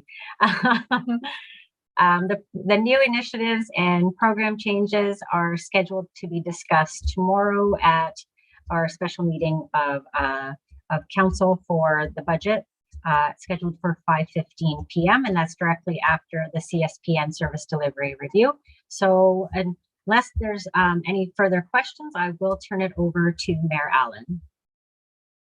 Thank you. Oh, there's a question from Councillor Cabral. Go ahead.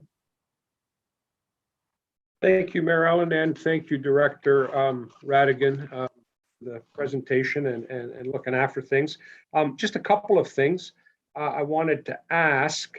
One is I wondered if we might be able to get unionized staff, I guess for better of a lack of a better term, the annual total compensation, including benefits package, what it costs the township to have all of our unionized staff, so that we'll have some idea and we can kind of look at that number and then say if they get X number of percentage increase, we can kind of get a feel for where it might take us.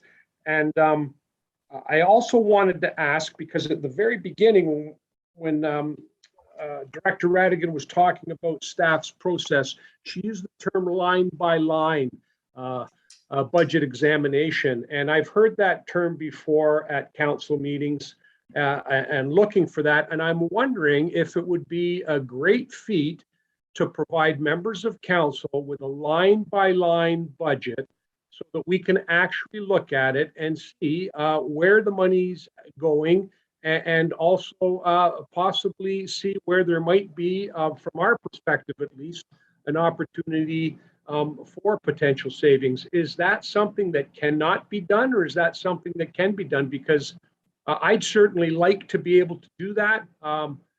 My past career life, when it came time for budgeting, that's exactly how we did it. So I kind of feel like we're missing out on it when we don't have the opportunity to see that kind of information.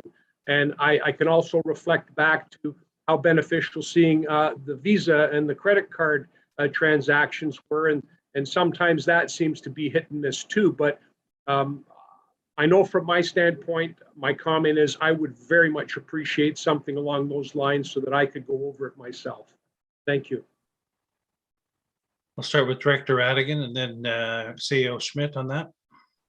I can definitely speak to the line by line budget request. If that is council's wish, we can definitely provide that at a more detailed level. Right now, the tabs that are provided are summarized, but they're not fully summarized.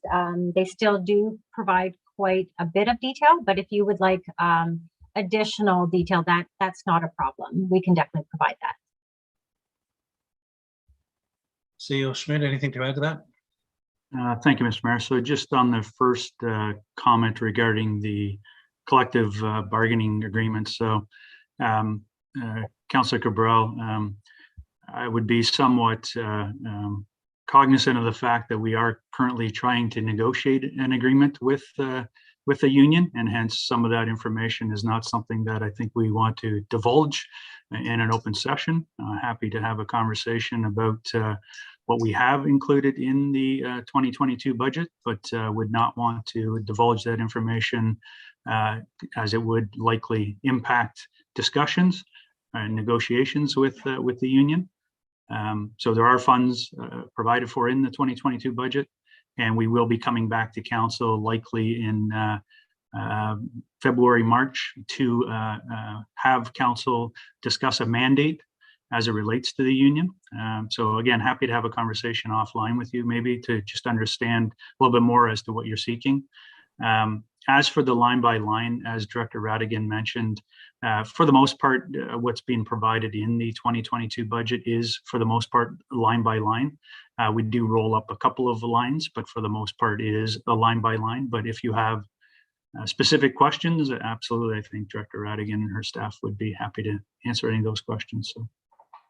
Thank you, CEO Schmidt, and I certainly don't want to jeopardize any kind of negotiations. I was actually looking for what the compensation package would have been for 2021, not looking forward, but certainly I can get back in touch with you and maybe we can speak to that further. Thank you. Councillor Hanna. Thank you, Mayor. The line by line, that's interesting, because I think we saw an email from a citizen mention something like that, but I can tell you, our first term of council, we went line by line because we had received advice during a training session from legal counsels at AMO that it was our responsibility to do line by line. It took a fair bit longer to do the budget, but we started off with I believe it was a 5% tax increase, and after going line by line, we ended up with 0 tax increase our first term of council. So it's far more detailed, a little more work, but it was very productive. CEO Schmidt. Thank you, Mr. Mayor. Just to those comments, again, happy to provide further information to council. That is something that staff does as part of our budget process. We essentially look at our base budget and we try to ensure that that base budget does not increase substantially year over year. And then, of course, the comp review this year is included in that. So we're looking at the 2.48%. Again, if council wants to do a line by line, I would probably want to throw this out to council is if 2.48% is not what you're looking for, then tell us what percentage you're looking for, and staff will go back and come back with that number, as opposed to you having to look through and reviewing a line by line budget. If you're not happy with 2.48, tell us what the number is that you're looking for, and we'll be happy to come back with that number. Follow on, Councillor Hannah. Thank you. Just to answer the question quickly, I would love to see 2% because that's what the county was able to manage after a higher request by their staff. But I'm not suggesting we have to do the line by line this year. That's up to the rest of the council. But I'm just stating that it was interesting to go through the line by line budgets and see how much we paid for cellular phones and the coffee and all those sorts of things. That pretty detailed, but it was informative. I think it was productive, as I mentioned. Councillor Cabral. Thank you, Marilyn. Real quickly, I don't want to confuse the issue. I wasn't necessarily suggesting that it be line by line as part of this budget process at this point in time, because we're already into it. I was thinking about it line by line so that when it comes time for us to look at the capital expenses and whatnot, if council members had any questions about certain expenditures, like what we're spending on paper, how much we spend on photocopying, that kind of stuff, how many cell phones are out there, is our plan a good plan? At least it would give council members an idea of exactly where the money that taxpayers are providing to the township is going. So for me, it doesn't have to be part of a council meeting. I'd be more than satisfied to get a copy of the current one and the proposed budget from last year, line by line, and go at it on my own. Yeah. Okay. Well, Director Radigan can figure out. Well, actually, if you have any questions about any particular item, that can be broken down. And general ledger consists of sub-accounts that usually get aggregated to an account that appears on the a line appears on the financial statements, just so that you reduce the number of lines on a financial statement and don't make it so as cumbersome. But as is always the case, if you have any question, any councillors, any question about any expenditure, then staff will be more than glad to analyze it and provide you more detail with respect to any item of question. Deputy Mayor Coughlin. Thank you, Marilyn. No, it was just, I guess, just a comment on past practice and how I think that the sessions that we have been very informative, and that in years past, this council has submitted questions and there has been, I guess, a reply all from that question has gone to all members of council. And I think that worked really well for us. And if there was a decision to move forward, I think that practice had worked really well. Okay.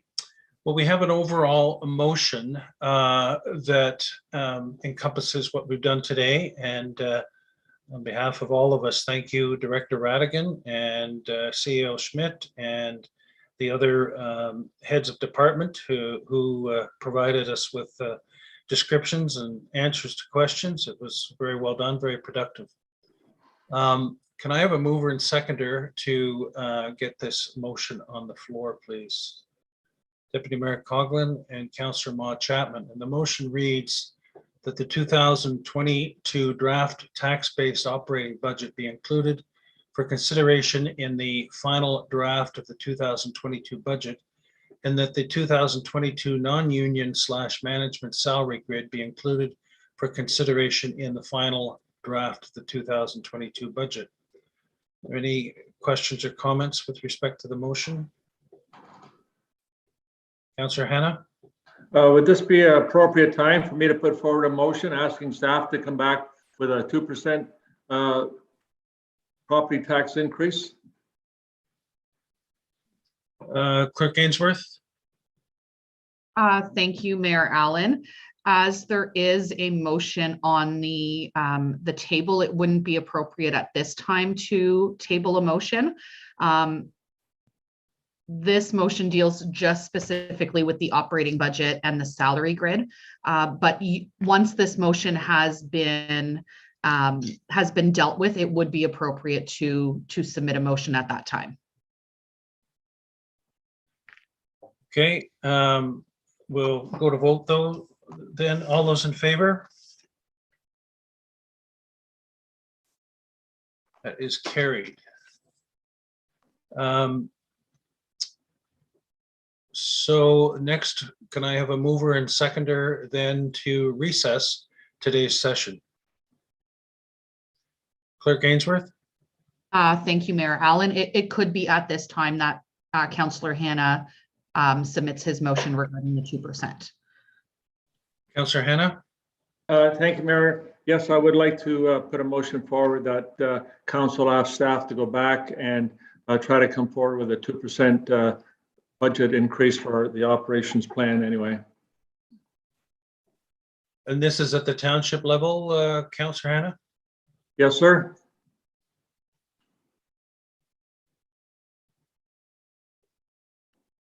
I'm just looking for the slide. That's as opposed to 2.48 or? Correct. Or as opposed to 4 and change, including the program changes. I can't answer that because I haven't gone through all the program changes to see what the final results are going to be. That's why I would suggest with respect that maybe this sort of motion needs to be considered if you want to put that forward after we have the session about the program changes. Yes, I'm agreeable to doing whatever is productive. Okay, let me go to Clerk Ainsworth first and then Councillor Mott Chapman. Thank you, Mayor Allen. And just for process on that, as tonight, Councillor Hannah, at the end of tomorrow's session, you can propose that motion. And as the next budget session is not until December 15th, it would give staff ample opportunity, should council support that motion, to do the work and research background that would be required in support of that motion. So Councillor Hannah, so that we have that full, you're agreeable to consider that tomorrow after tomorrow's meeting? Yes, sir, I am. I think it's behooves council to do what we can to look after our residents. We all know all the impacts COVID-19's had on financial impacts for people. So I think it's a reasonable request for us to make, and I would consider doing that after tomorrow as suggested by the clerk. Councillor Mott Chapman? Thank you, Mayor Allen. Basically everyone said what I was thinking. If we wondered what if we didn't accept all the program changes for tomorrow night, whether that would change, but everyone answered my questions, so we'll wait till tomorrow night. Okay, were there any other cards up at this point? Okay, can I have a mover and seconder to recess this session, please? Deputy Mayor Coughlin? Councillor Cabral, that the special meeting of the Township of Springwater does now recess at 5:09 p.m. to resume again November 21st at 2021 at 5:15 p.m. All those in favor? Carried. Thank you.